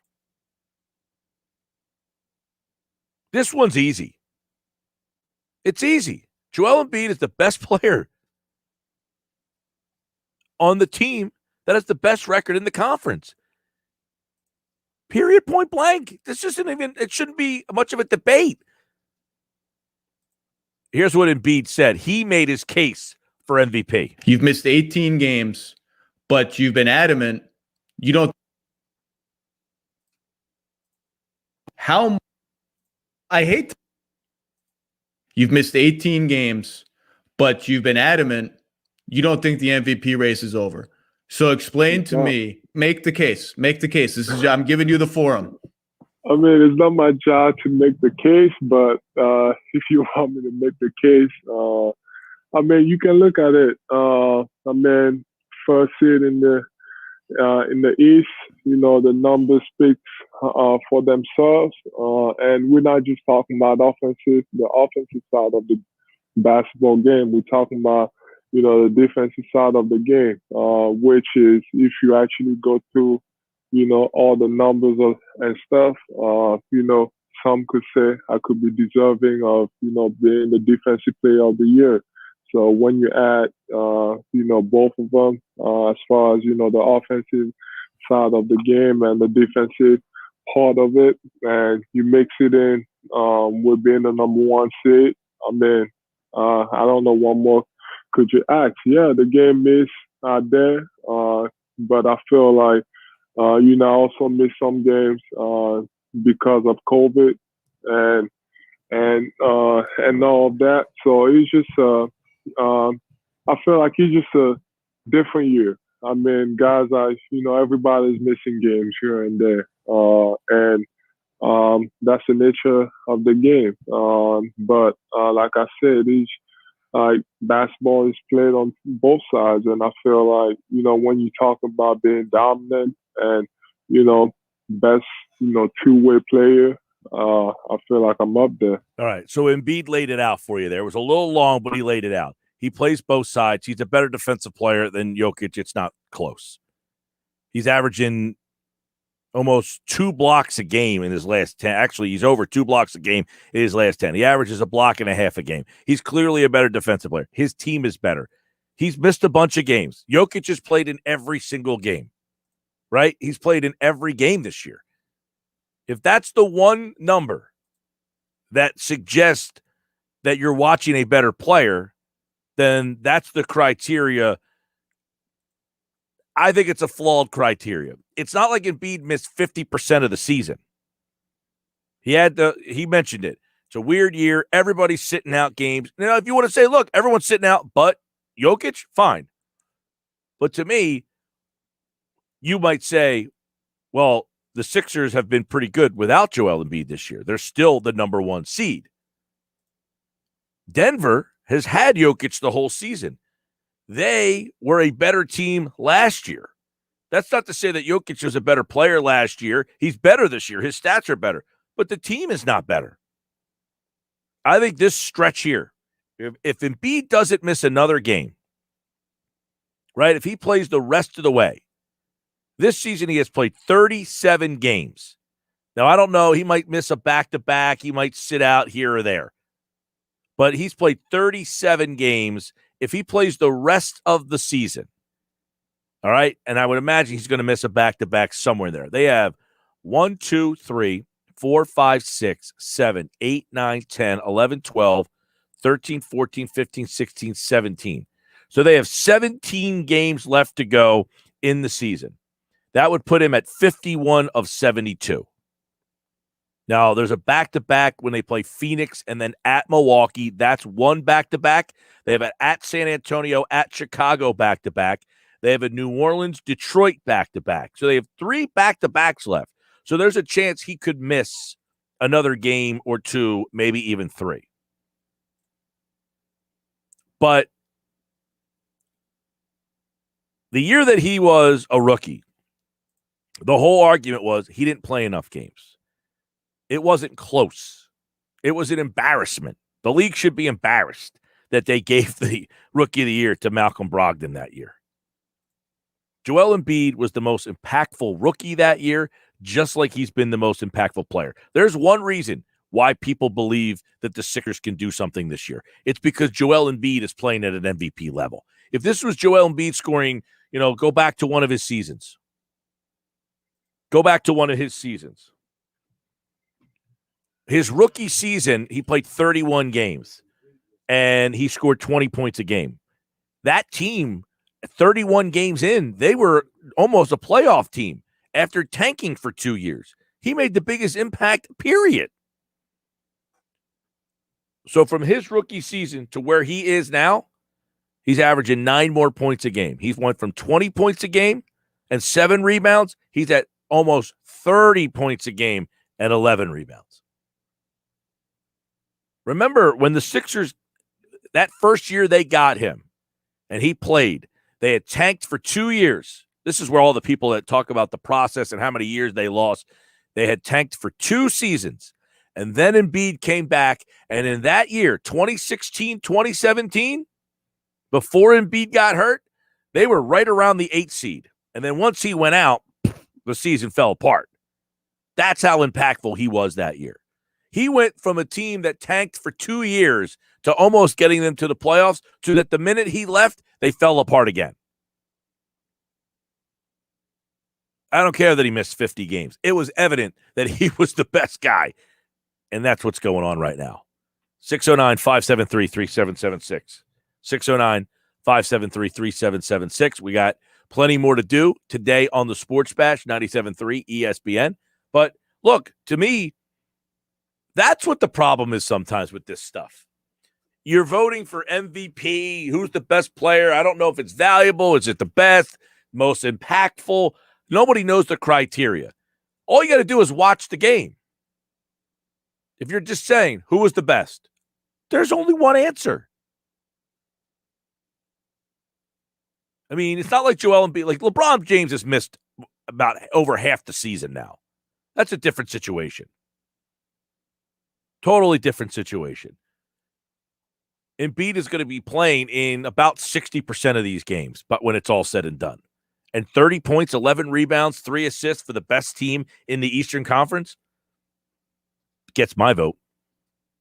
Sports Bash Live, 97.3 ESPN. I'm Mike Gill. Don't forget, coming up, I have another pair of tickets. Actually, I have a 4-pack of tickets for you to go see the Flyers tomorrow at 12:30 at the Wells Fargo Center. Sports Bash is brought to you this hour by PropSwap, America's sports betting marketplace. Sell your sports bets, take your profit. Go to PropSwap.com. You know, the PropSwap stuff, I'm telling you, if you are a sports bettor and you are not prop swapping yet, I don't know what you're doing. This is easily, look at this. One bettor bet $35,000 on the Lakers to win the title at plus 350 odds. What happens when LeBron comes back and that goes up? That guy can put that ticket of 350, boom, put it on PropSwap. Unbelievable.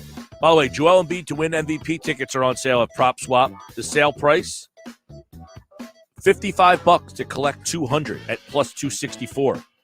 There's one ticket on there right now that you can go buy at plus 333 odds.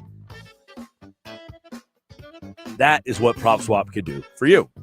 More Sports Bash coming up here on 97.3 ESPN. The live video at 97.3ESPN.com.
All right, 446 Sports Bash streaming live. Watch the show. YouTube, Facebook, Twitter.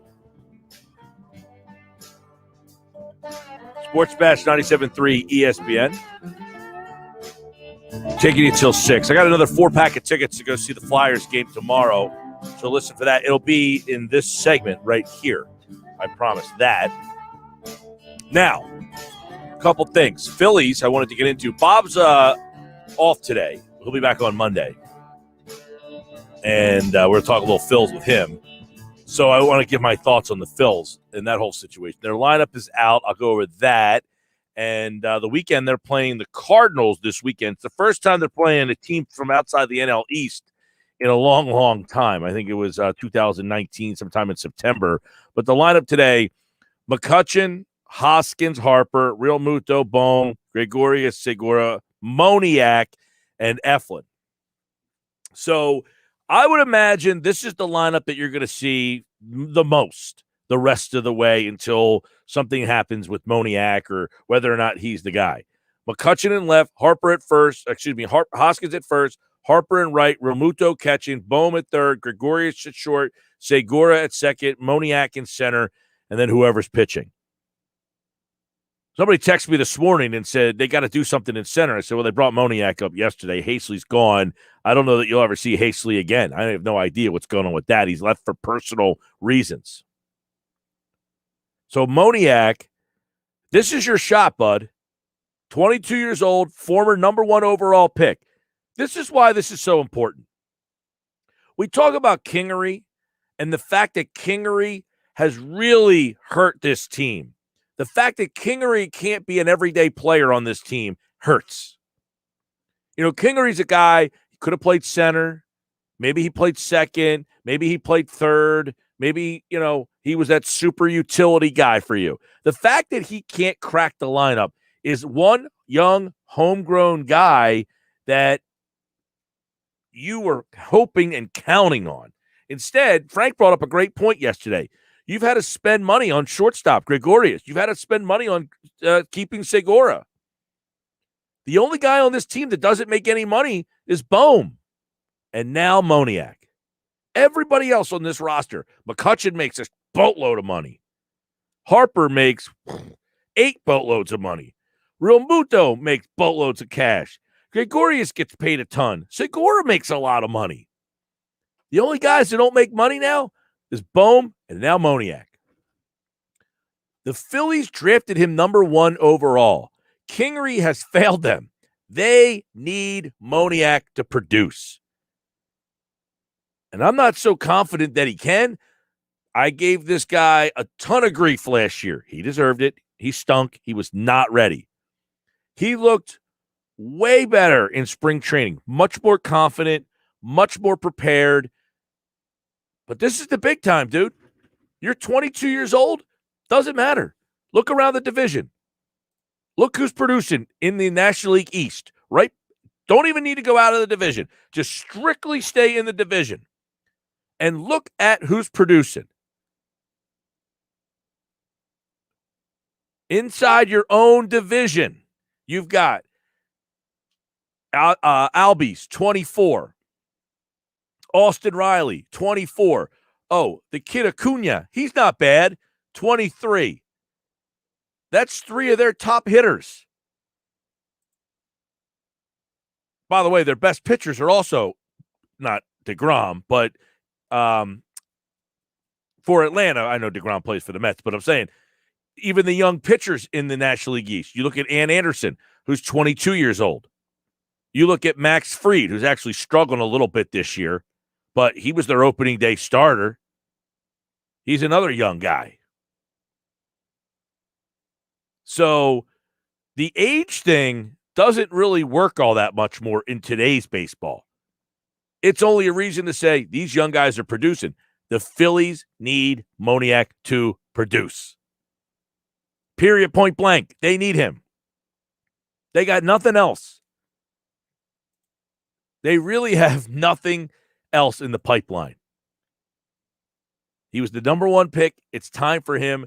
He's got this opportunity. He needs to grasp this thing and never let it go. He needs to be the starting center fielder for this team. By the way, Juan Soto, who's also in your division, is 22 years old.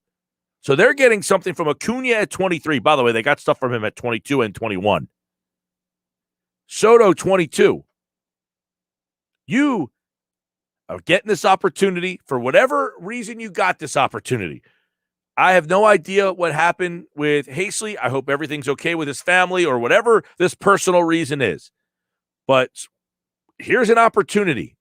However you get it, it's time to do something with this. Mickey Moniak has the chance right now to prove, hey, you drafted me number 1. I let you down last year, but I'm ready to take advantage of this opportunity. And why I am very skeptical, I'll give them the chance, and they need him.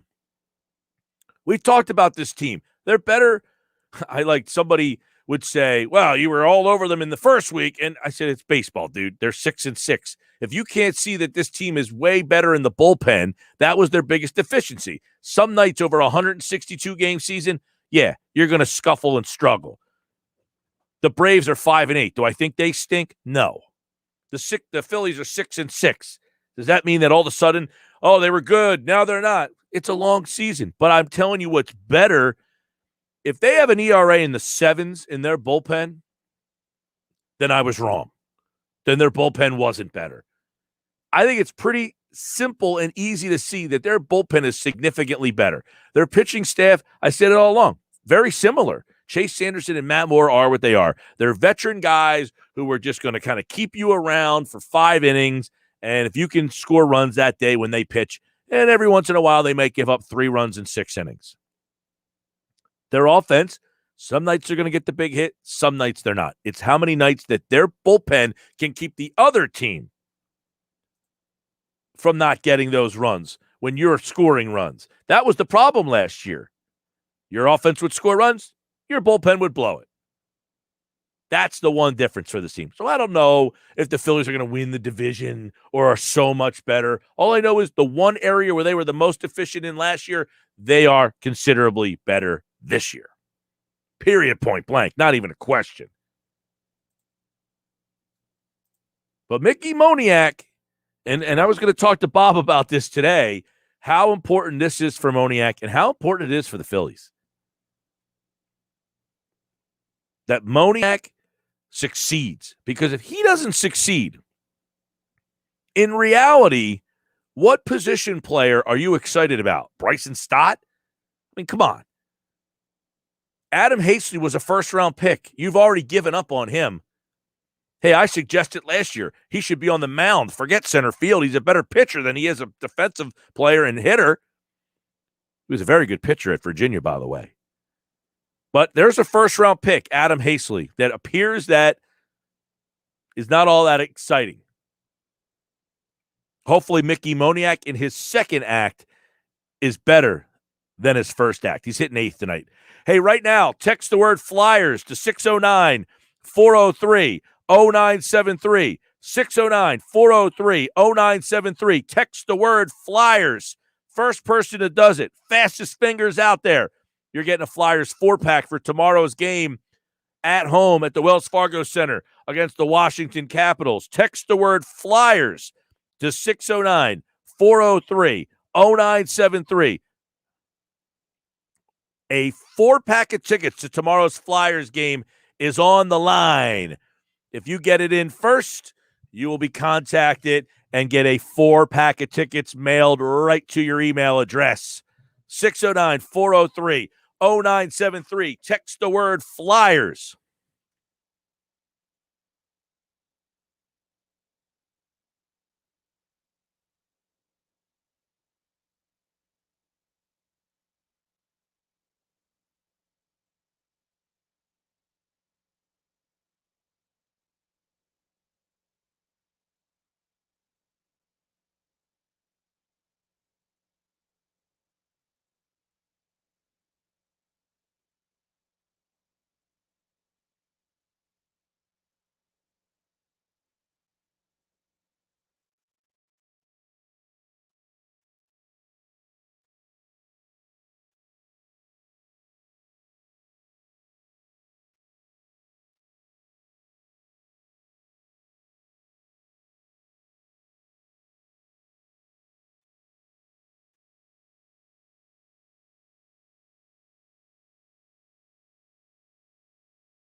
All right, Happy Hour Friday is here. It is a Happy Hour Friday edition with the PT. Pete Thompson in the house. A little fun as we get ready for a Friday fun show. Final hour of the week. Final hour of the show. It's brought to you by East Coast Roofing, Siding, and Windows. If you call, they'll show up online. EastCoastRoofing.com. Hey, we got a winner. Another Flyers 4-pack given away. Mike Gal in Galloway. Mike Gal, not Mike Gill, Mike Gal in Galloway. Peter? Galloway's a great town. Got to tell you that. I live there. All right. Coming to you from Galloway right now. What's that? I'm coming to you from Galloway right now. Well, Mike Gal is in Galloway, and he's got a 4-pack of tickets to go see the Flyers play the Capitals tomorrow at the Wells Fargo Center. Were you encouraged by Carter Hart last night? Did we see any signs of? Oh, yeah. I mean, and listen, I hope that Mike Gal gets to see a better game than the last time the Flyers and Capitals met. That was probably one of the low points in the last couple of weeks here, Mike Gill, about Mike Gal. But, yeah, I was encouraged. I mean, look, Carter Hart looked like the old Carter Hart last night. 10 bell saves left and right, keeping the Penguins off the board.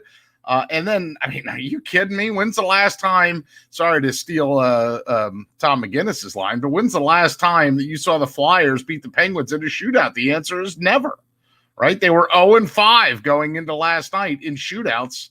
And for some inexplicable reason, the Flyers looked like the skill players, and the Penguins kind of looked, I mean, they're good, but it was the Flyers that had the moves that you were like, whoa.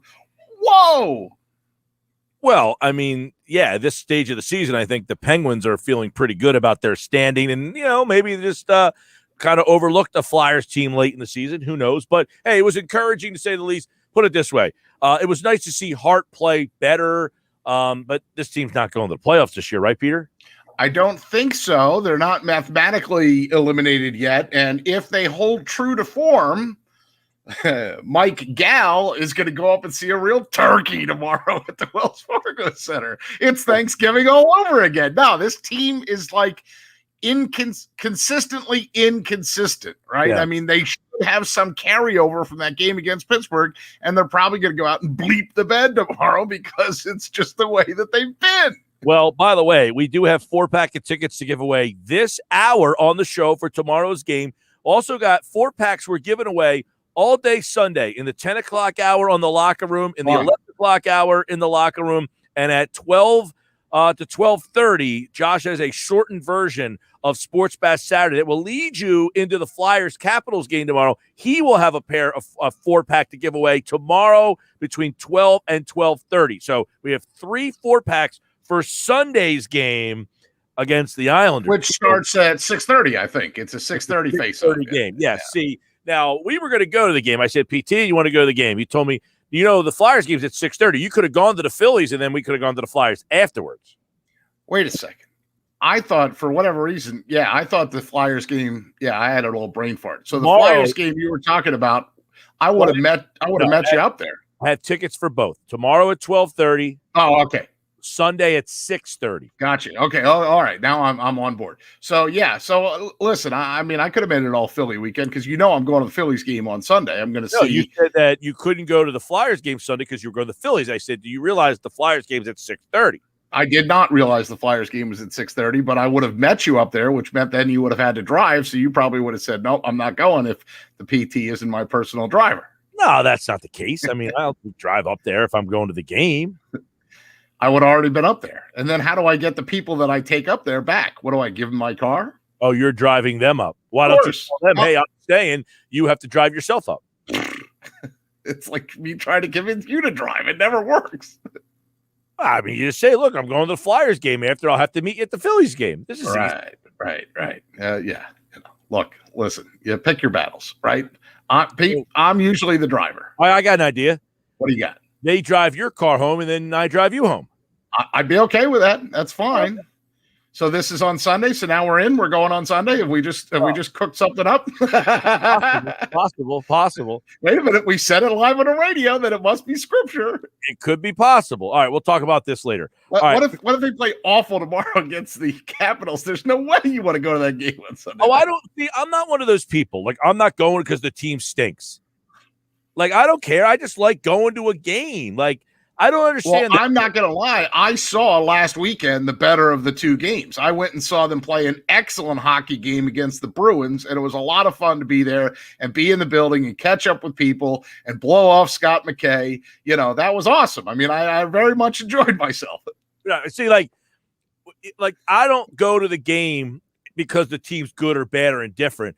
I go because I enjoy going to a live sporting event. I enjoy going to a game. Yes, it adds to it if the team's good and they win the game that I'm at or the game's exciting and it's good. But I just enjoy being I don't care that the Flyers are not very good. I will go to the game regardless. Right. And I would go too. So you let me know. But I'm already going to be up there. So, I have no problem with that. You got to keep me in the loop. Yeah. But, all right. So I had texted you earlier. I saw this today. I thought this was kind of funny. So did you see the pictures going around that Kevin James, who you say would be your guy who would play you in a movie, right? Very much so. Or yeah, I mean, he's, probably skinnier than me, but yeah, I love Kevin James. Yeah, that'd be my, I used to be John Goodman, right? Now it's Kevin James. Yeah. All right. Well, I like John Goodman better, but you stick with Kevin James. I'd like to. Yeah. One of the two. Yeah. Right. So Kevin James is playing Sean Payton in this movie. Have you seen it? I did see that blurb in there. So that's how you got this idea to figure out who the coaches are going to be? Well, I was laughing because I said, they should have used, people were tweeting that they should have used Frankie Muniz. Yeah, the guy from Malcolm in the Middle. Yes, they said that he should have been. Have you seen the side-by-sides? No, do you have it? Put it up. Because, see, here's the thing. Frankie Muniz, you tend to remember from Malcolm in the Middle, but you got to look at Frankie as an adult now.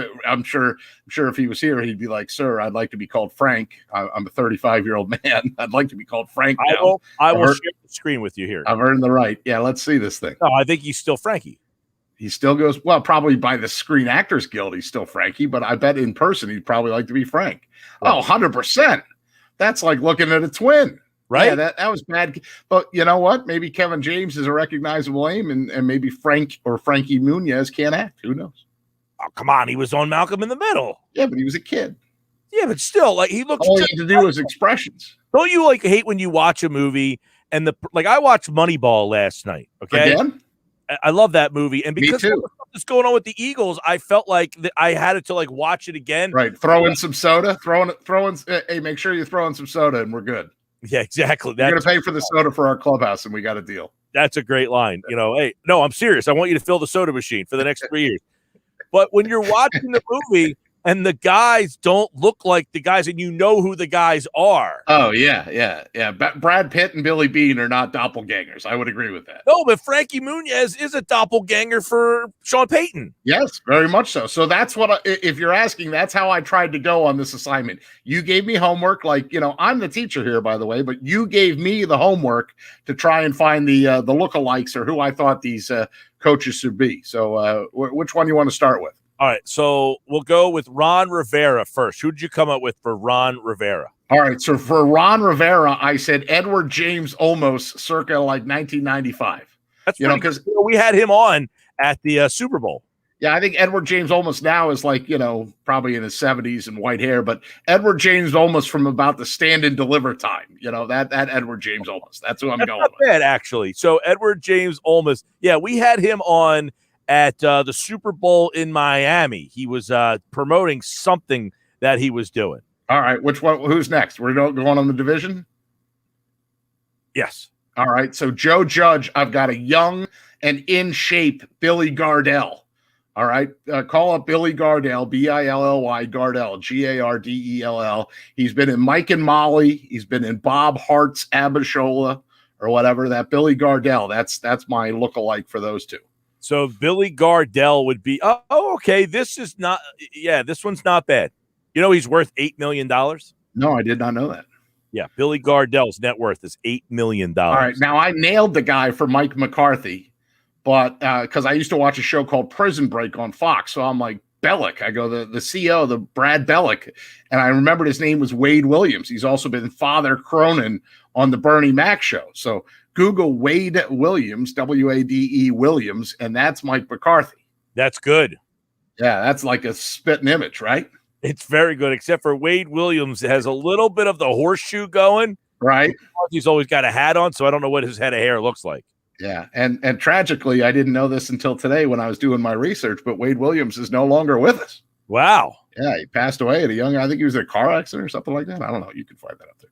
And then for Doc, December 24th, he's a Christmas Eve baby.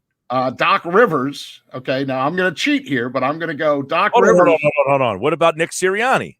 Oh, well, fine. Nick Sirianni is NFC East first. I apologize. Nick Sirianni, I would go with like Jake Gyllenhaal, right? Jake Gyllenhaal, I think, could play Nick Sirianni. Jake Gyllenhaal. All right, let me see here. That's Gyllenhaal. I got it. All right. Well, this picture, he's got a beard. Okay. So that's my NFC East teams. Yeah, that's not terrible, Jake Gyllenhaal. So for those of you out there, what are you laughing at? That this is what we do. This is on your radio right now. Yeah. Yes. So what we asked was, what actors would play the 4 Philadelphia coaches in a movie, and then those were the NFC East coaches.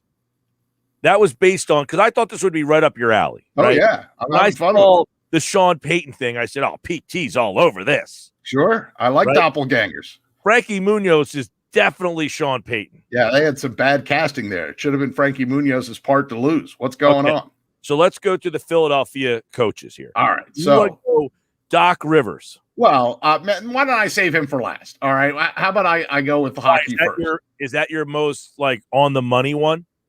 No, I would say it's the most one that you're going to give me grief on. So I'm trying to save it for last, so you don't have much time to lash me. Hockey. Well, Alain Vigneault. Look, who would play Alain Vigneault? I'm going to go with Paul Giamatti. Believe it or not, pig vomit. What? Yeah, I think if Paul Giamatti shaves, I think Paul Giamatti could pull off the accent. And he may not have dark hair, but you can, use that stuff in a can like that I fill my bald spot in with. Just spray paint his hair black, and I think Paul Giamatti would make a good Alain Vigneault. I don't know about that. I said last year, or maybe, it had to be last year. It was his first year. Alain Vigneault is the best-looking coach in the league. Yeah, he's very snazzy, dresses well, speaks well. I like Paul his Giamatti, though. Well, he's but big vomit. Yeah, I know, but I think Paul Giamatti could pull it off. Listen, there's more ranges to Paul Giamatti than just awkward. Joe Girardi, I went with Jason Statham. It's a little reach, but Joe's in shape, Say it again. Jason Statham. Jason Statham. All right, Yeah. let me see how this looks here. That's not terrible. Okay, so I'm getting a little closer here. That's not terrible, but he almost looks more like Gabe Kapler. True. Yeah. And by the way, Mr. Coconut is coming back to Citizens Bank Park, right? Soon. They're actually 8-4, that team. Yeah. See Pretty what you know why? It's Darren Ruff. That's the secret weapon. They have Darren Ruff on that team. Yeah, I saw that. Unbelievable. All right. And I saved my best for last. You ready for this little twist? Yeah. Doc Rivers is going to be played by Doc Rivers. Oh, come on. Dude, he was in Uncut Gems. He's been in Eddie, and he's been in Super Slams of the NBA. He's got an IMDb credit. If you got an IMDb credit, you don't need a lookalike. That's how damn good Doc Rivers is. That's weak. Thanks. Yeah. I can hear Josh laughing in the background. I don't see you coming up with any actors. All right, that's our celebrity lookalike there for PT. Now, I gave you that, and you gave me so I said, I want you to come up with someone who would play these guys. Wade Williams was pretty good. I did fine on the NFC East guys. I just didn't have a lot, Wade Williams was very good. Right. The other guy who played Joe Judge, that one was pretty good. Yeah, Billy Gardell, and then Edward James Olmos. I probably did better with the NFC East than I did with like the Philly coaches, but what do you want from me? Ron Rivera was, Edward James Olmos. That one was pretty good. A young Edward James Olmos, not the current guy that's got white hair. Yeah, of course not. Right. Yeah, so, all right. Well, somebody actually twisted around on me. I told somebody I was working on this, and they said, well, who's going to play Mike Gill? Who said somebody that I work with. Oh. They said, who would play Mike Gill in a movie? I was like, care to throw a name out there? I never really quite thought of this. You're going to say Kevin Owens because that's why you grew the beard and you never shaved it off. Not an actor. Well, he's kind of an actor, but he's not an actor in a movie. Right. I don't know, PT. I'll have All to right. think. Yeah, well, think about that one and get back to me. I'll have to let the listeners let me know, especially if you're watching the show. Yeah, that's fine. Well, they know what you look like by now. There was an ice skater from Canada back when I was in high school. Really? Like Brian Boitano or somebody like that? Canada. Oh, Johnny Weir. Who knew? You're just like him. Well, that's about as good as the rest of the lookalikes you gave me. Dude, I mean, what do you want from me? It's a Friday. Come on. Get some real journalism with John Clayton, will you? He's coming up next. All right. Sounds Did good. you know that? I did. That's why I tried to help you tease your next segment. I didn't know that you knew that. Hold on. Josh is going to chime in on this conversation. Oh, boy. So I would say that for Gil, it's Ryan Gosling. Oh, geez. What are you trying to get a raise? No, I'm saying it because he's the only guy you think of who can grow a strong enough looking beard. You have to be able to get the hair and the beard right. You can't have a look like he doesn't even look like the guy. I don't look like that guy. Come on, he's got a strong beard and hair. Well, I mean, yeah, but he's taller than you, but nobody cares about that in a movie. Performance reviews are coming up tomorrow. What's that? Like, what's the guy's name that played Art Howe? Art Howe was Philip Seymour Hoffman. Yes. Yeah. Now I thought he did a great job, but he didn't.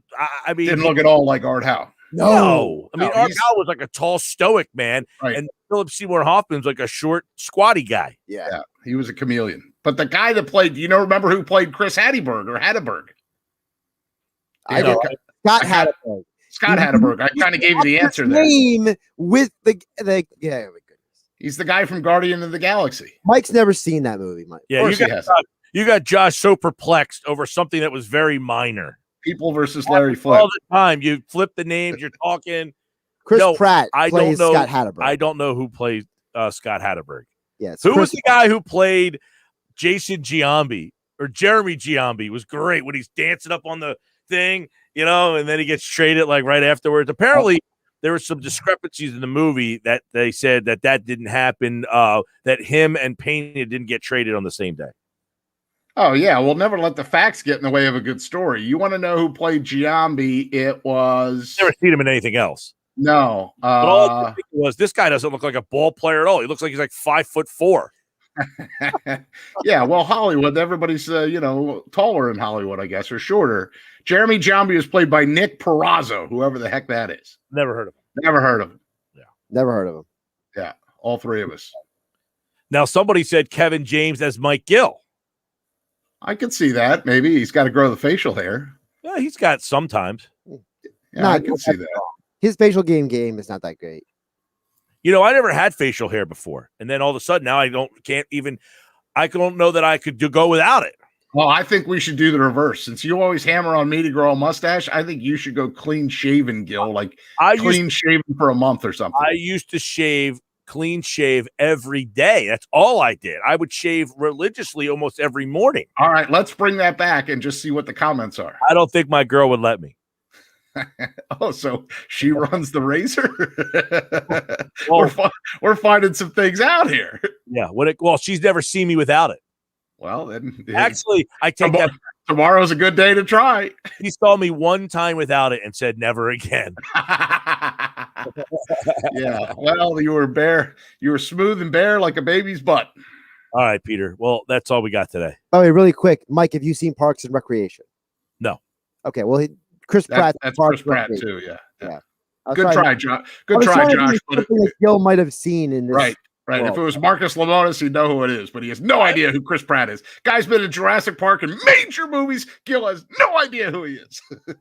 Sorry. Don't know him. I never heard of him. John Clayton. I'll text you again. All right. Yeah, text me. All right. See you. That was Happy Hour Friday. I don't know what we talked about. I don't know what we actually did.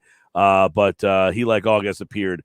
That's why it's Happy Hour Friday. I feel like we probably had too many in that situation and just started to go off the rails and we talked for 20 minutes. All right, coming up next, it is John Clayton. We're not going to go off the rails with John Clayton. John Clayton has his mock draft out in the Washington Post.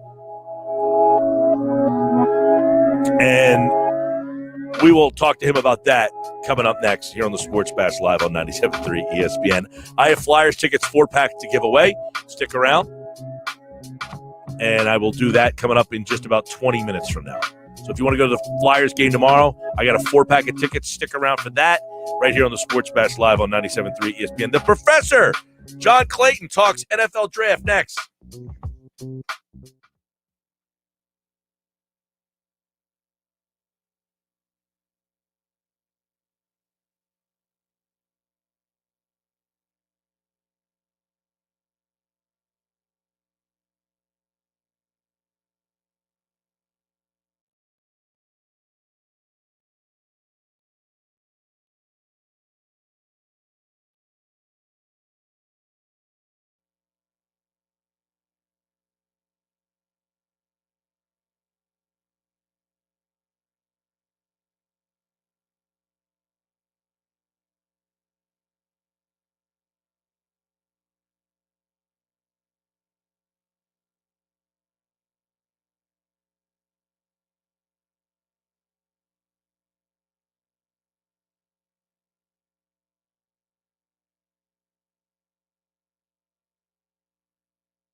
A Friday edition of the Sports Bash on 97.3 ESPN, the free mobile app. And, of course, you can watch the show live through Facebook, YouTube, or Twitter. If you're watching the show, of course, you can check us out every Monday through Friday right here on the Sports Bash on 97.3 ESPN. Also, I have another four-pack of Flyers tickets for tomorrow's game to give away here coming up this hour before the end of the show. And right now, last week you heard John Clayton kind of promote, hey, don't forget, my mock draft's coming out. Well, he's here to talk a little bit more about it and how he came to these decisions. Mock draft, Washington Post, John Clayton is back with us here on the Sports Bash Live on 97.3 ESPN. Good to talk to you on the Friday. John, how you been?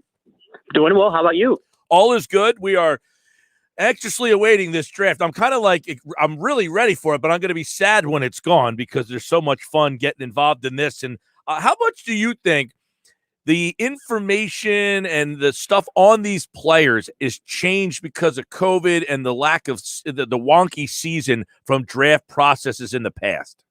Yeah, well, the difference is that particularly with the opt-outs, I mean, I'm looking right now at 5 opt-outs in the first 12 that did not play last year, and 7 or 8 in the first round. And so now you're getting players that haven't been on the field since 2019, and in many cases now may not be at camp because they're going to be part of the boycott.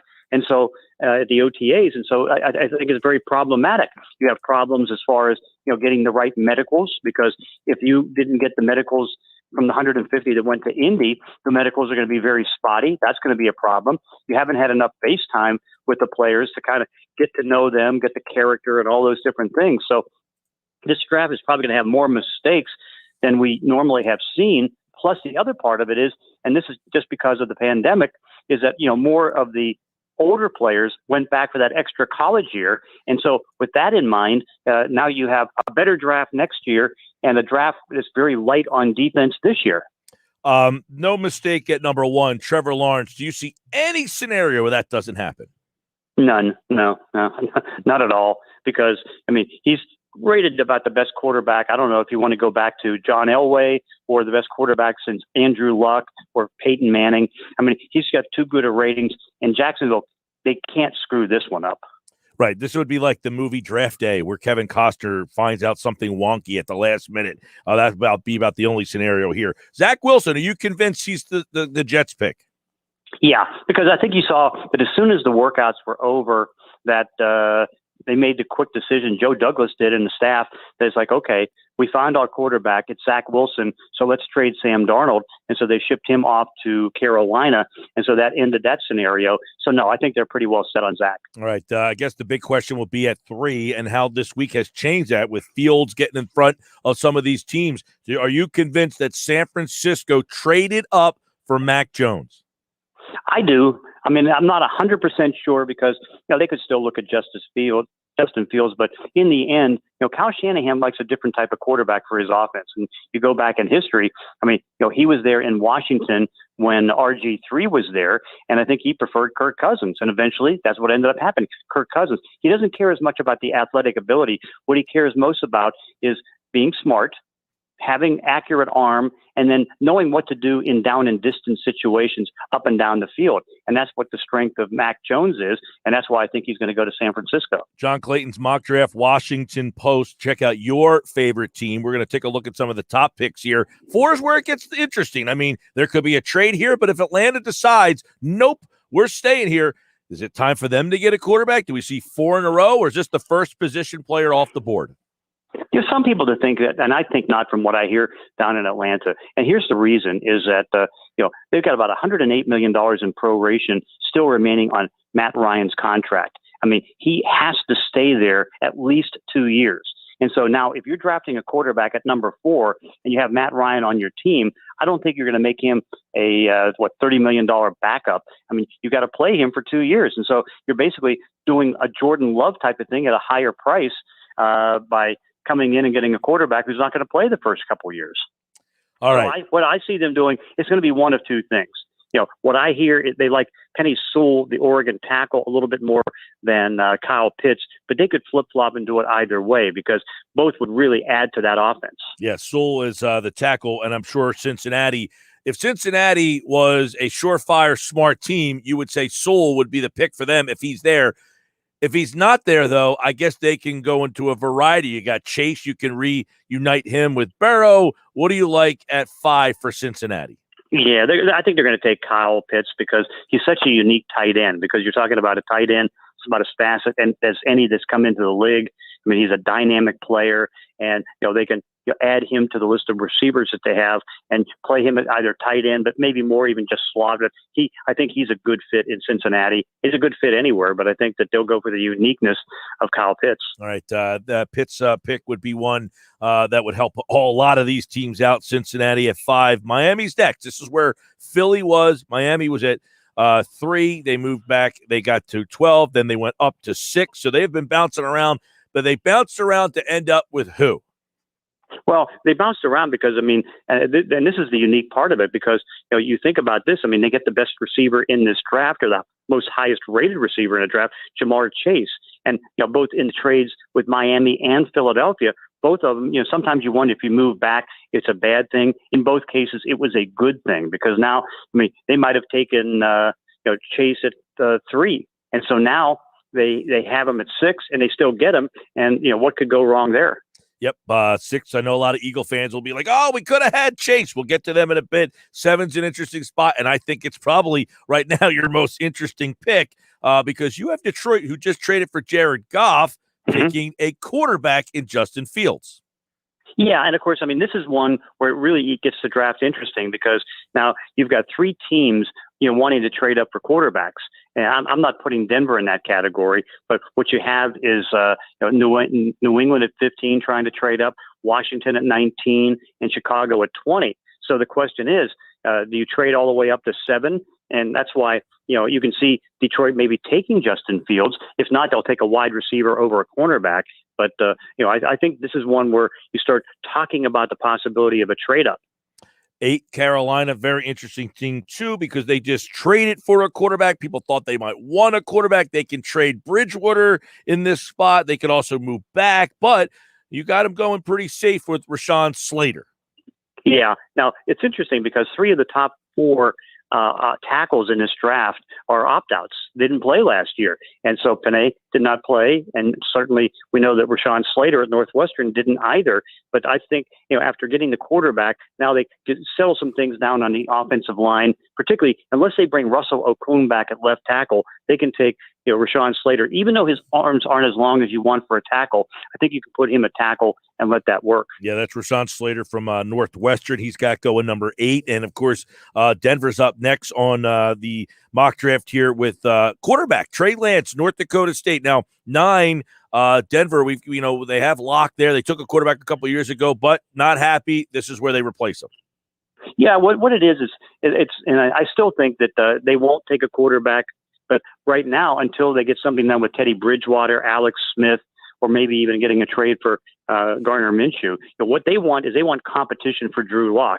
Well, guess what? If you take Trey Lance and you don't get Bridgewater, or you don't get that quarterback, what ends up happening is that there's not going to be any competition because particularly Denver's the first team that they said all the players are going to be opting out and not going to go to the OTAs. And if that's going to be the case, do you think there's any chance that a quarterback with only 1 game of experience last year, 17 total, can go in and challenge Drew Lock in the first month? I don't see it. John, and would you imagine that 7, 8, and 9 are prime trade candidates? Yes, indeed. No question about it. And because, and just like you watched with Philadelphia, this draft is so strange. Like, for example, you notice we just talked 9 players. Not one of them was on defense. They're all offensive players. Yep. I only have 3 going in the top 13, 2 in the top 12. And, it depends on how it falls. So, for example, this where Philly came off looking really good. You trade down, from 6 to 12, you still get the 3rd best defensive player in the draft, or even the 2nd best defensive player, because, they could take J.C. Horn, or they could take the 2nd best receiver. So they come out of that really well. We'll tell you who he thinks Philly will take here at 12 in just a second. But before we get there, we just talked about 7, 8, 9. Denver quarterbacks. Who else would be calling for a quarterback to make that move? Yeah, I mean, it's going to be New England, it's going to be Washington, and it's going to be Chicago. And so if you're going to be, whether it's 9 or 7 or whatever, you'd rather give it to New England, even though you'll get more value than maybe going with Washington, get more value going with Chicago. But also now you're starting to drop down into some of the areas where you're a little bit less likely to get the kind of player that you want. So I think, 15 to 9, 15 to 7, both of those work. All right. Good stuff, John Clayton, Washington Post. Let's go to 10. Dallas. This is the NFC East run right here. So we don't anticipate seeing these three teams playing nice with each other. Dallas at 10. You like Patrick Surtain. It seems like that is the most popular pick there. But we know they get enamored sometimes with offensive talent, but I just guess there's no skill position player for them. So that's Devonta Smith and Waller are still on the board, right? Yeah, but they're loaded at wide receiver, particularly with what they drafted last year and Lamb having Cooper. I mean, they're loaded at the receiver position. So it's like taking receiver would be almost adding too much and not really gaining much. But they made the loss of Byron Jones last year in free agency. They need some help in the secondary. So I think that's why they end up taking Patrick Surtain. And right now, you could say that he might be the best defensive player in this draft. A lot of people love Micah Parsons. He was also an opt-out. You think the Giants like him enough to take him at 11? Yeah, this is one where I think they'd prefer to take an offensive lineman or an edge rusher. But this is one where if you're Dave Gettleman and he falls to you, and they've been so bad, and you've watched them for how many years, how bad they've been at linebacker, how can you pass up Micah Parsons? He's got great range. He's got speed, all those different things. And so this is one where it's like, okay, I can't pass up Parsons because it's too valuable. Looking at John Clayton's NFL mock draft, he thinks 5 quarterbacks selected in the first 9 picks, which would bounce players down to Philly at 12. And with that 12th pick, John Clayton says J.C. Horn, South Carolina. And is this good value getting Horn at 12 and adding the first round pick that they made in that trade for next year? Oh, no question about it, because you're looking at a guy that has been rising up the boards. He's the second best cornerback, one of the top defensive players in this draft, and so I think they get great value there. Sure, they can come back and they can go with Devonta Smith. They can go with one of the other wide receivers, but I think that the temptations there. And this is going to be Howie Roseman. I mean, there's only a certain type of player that he's going to get at positions. I mean, it's going to be, a tackle. It's going to be a wide receiver, a cornerback, a pass rusher, or a quarterback, and they're not going to be taking a quarterback. So I would think right now, I think that he has the edge over the wide receivers because, again, because one thing is a little bit of a knock on Devonta Smith. As great as he was, he won the Heisman, but he's only 172 pounds. And when you think about it, he is kind of like a Marvin Harrison type. Who's really good, but I think that right now the cornerback I think has the preference. John Clayton, there is a report today that says Howie Roseman could look to move back into the top 10. That's not surprising. That's what he likes to do. But if they were to move up over Dallas, does that mean Patrick Surtain, or do you just stay at 12 and get Horn? I mean, I guess it could be a jump because I think there is a little bit of a gap between Surtain and Horn, particularly knowing that Horn didn't play last year. He was an opt-out, so. No, I can see that being a possibility, and that Denver is going to be looking to move back because again, they can move back and take a tackle, get maybe the third best tackle in this draft. They don't need a cornerback because they got Ronald Darby and they paid Kyle Fuller and they have Bryce Callahan. But that could be a possibility, particularly if they want to jump Dallas and take Surtain away from Dallas. All right, that's your top 12. Check out the full mock draft, John Clayton at the Washington Post. John, I want to ask you, you're one of the more respected voices when it comes to the NFL, and there was a story this week in The Athletic that suggested there was, quote, a lot of dysfunction in the Eagles front office, and it mapped out a whole bunch of stuff. But what I want to ask you, not so much is there dysfunction with the Eagles, but do you see this as a football, maybe even a sports thing, where you have this analytical side and then the scouts, and they don't see eye to eye? Do a lot of teams like Philadelphia have this quote-unquote dysfunction when it comes to their philosophies? Yeah, I think they do. I think that there is a reality to that because, you can look and see the problems that were there in Cleveland.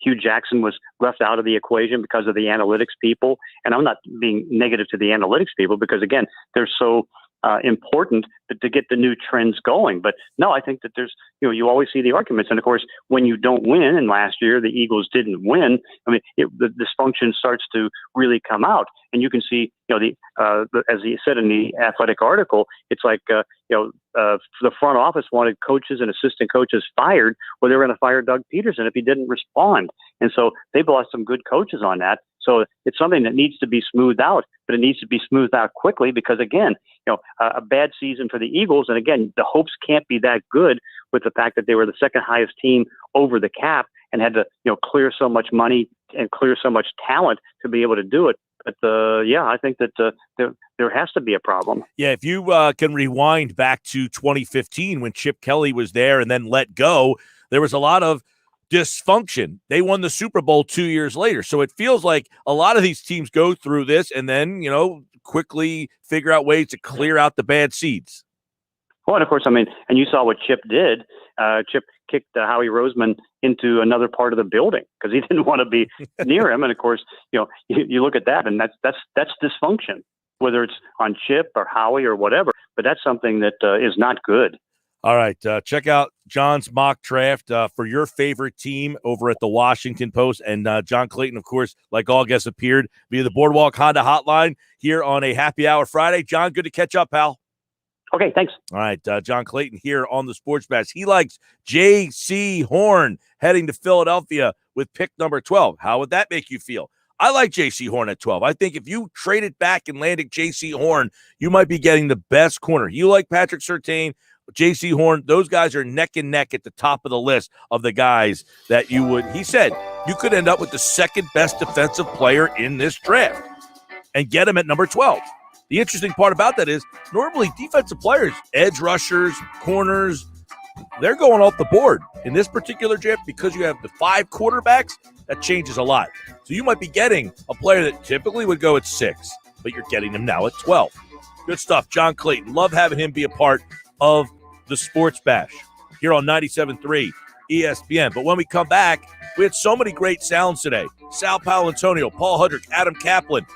You'll hear the best of those guys coming up next. But before that, I want to tell you the Sports Bash on 97.3 ESPN is brought to you by Matt Blatt Kia. They want to get you approved today. Matt Blatt Kia, 6211 Black Horse Pike in Egg Harbor Township. And I promise I have a 4-pack of tickets to give away to the Flyers tomorrow afternoon at 12:30. And all you need to do, text in 609-403-0973 and answer this simple question. Who are the Flyers playing tomorrow? If you know the opponent, first person who knows it, you're going to the game. 609-403-0973. Who do the Flyers play tomorrow? You tell me, first person who knows it, you're going 4-pack of tickets, good seats, the Wells Fargo Center, tomorrow's 12:30 Flyers game.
All right, some news real quick for the Sixers game tonight.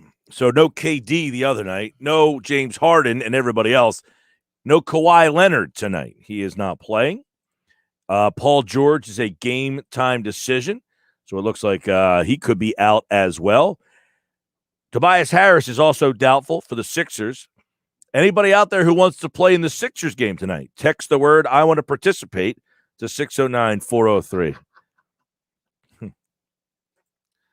I'm kidding. Yeah, but all those guys are out tonight. All right, here we go. Sound of the day. What do we got? Audio. The audio files from Sal Paolantonio. What should they do on the defensive side of the ball if they get a pick at 12? What should it be? I think this team right now can make the most noise defensively immediately just by playing differently. Giving up less points on the back end, being smarter and more careful on the back end, closing off the end zone and not giving up big plays. Right now, that's the most impact that they can have. And they can do that with somebody obviously opposite Darius Slay. So he says corner, but the gist of that is just having a different scheme and a different fit for some of these guys could be the big difference in changing the Eagles on defense this year. Yeah, Sal's been pretty consistent with you, Mike. He was very unhappy with how Jim Schwartz didn't blitz enough, he felt. And you know, it was this tug of war. It's that the Jim Schwartz defense wasn't set up to blitz. all the time. It was set up to be more of a different style defense. And now I feel like Sal is saying, listen, if you have a different scheme, you have a different result potentially. Yeah, I mean, one of the things that, we talked about when Sal was on and then when he just had gotten off was the point that he makes about you might have players that didn't fit Schwartz's scheme, but now will fit. Like, for instance, when you hear like, oh, man, Sidney Jones went to Jacksonville and he's played better. Well, that scheme might be a better fit for Sidney Jones than the scheme here is. Like Sidney Jones, I wouldn't mind having him back now. Cover 2, you might want Rasul Douglas to play in. I mean, although I think he's a free agent actually, but you know what I'm saying? Certain guys will fit this system better than the Schwartz system. Right. And I think it's a possibility, but it's also as a cornerback. You got to get a guy crossing Darius Slay, like he said. Sal talked about a trade, the Eagles from 12 moving up. They want to move ahead of the Cowboys. I think that Patrick Surtain, the second out of Alabama, is the best plug-in-play defensive player in this draft. And if you have an opportunity to go get him, then you have to do that, because the Cowboys, from every mock draft and everything I'm hearing out of Dallas, they're going to take Surtain at number 10. So he says the Eagles, if they want Surtain or they don't want Dallas, they got to jump over Dallas. It makes sense. I think that his assessment is pretty accurate there because, first of all, we don't know what Dallas is going to do. Dallas keeps saying a lot of smoke screens, but what we do know is that Dallas and the Eagles both have needs at corner. And if you're serious about upgrading the back end of your defense, you hired a defensive coordinator who is a former defensive backs coach. I would hope and assume that you're going to prioritize a cornerback. So it would make sense to jump up there, and you do have the assets to do it. Yeah, and I think if you like Surtain that much better than J.C. Horn and you want to get a corner, you have the ammunition to be able to go make that trade. Yeah, whether it's your 12th pick and a 3rd round pick or whatever the combination would be, you can go up to 8 or 7 if necessary. I thought that what John Clayton said earlier about the Justin Fields thing, his basic point is that Detroit is kind of like an open situation right now. John Clayton, who fits the profile of Howie Roseman? You're looking at a guy. You're looking at a guy that has been rising up the boards. He's the second best cornerback, one of the top defensive players in this draft, and so I think they get great value there. Sure, they can come back and they can go with Devonta Smith, they can go with one of the other wide receivers, but I think that the temptations there. And this is going to be Howie Roseman. I mean, there's only a certain type of player that he's going to get at positions. I mean, it's going to be a tackle, it's going to be a wide receiver, a cornerback, a pass rusher. J.C. Horn he had going to 12. He said he fits the profile. I thought the point is very interesting, saying that Howie Roseman drafts a certain type of player. That kind of starts to add up a little bit, Mike, to the fact that maybe when they traded down, it was not just about who might be there, but about the opportunity to get the specific player that they profiled. Yep, I thought John Clayton had a very good explanation of that. He likes J.C. Horn at number 12. Sal Pal says corner at 12, most likely Horn because he thinks Surtain. But he also mentioned that if you missed the Sal Pal conversation, you can go listen to it on our YouTube channel or during the Best of the Sports Bash tomorrow, right around 9:40 is when you'll hear that Sal Pal conversation. You'll hear the John Clayton tomorrow around 8:40. So if you want to listen to those two conversations, check them out tomorrow during the Best of the Sports Bash. Hey, coming up next, Kevin McCormick has all the info on who's in and who's out at the Sixers-Clippers game tonight at 6:40. Plus, Pete Murray talks a little bit about the PFL coming to Atlantic City. That's on Game Night next.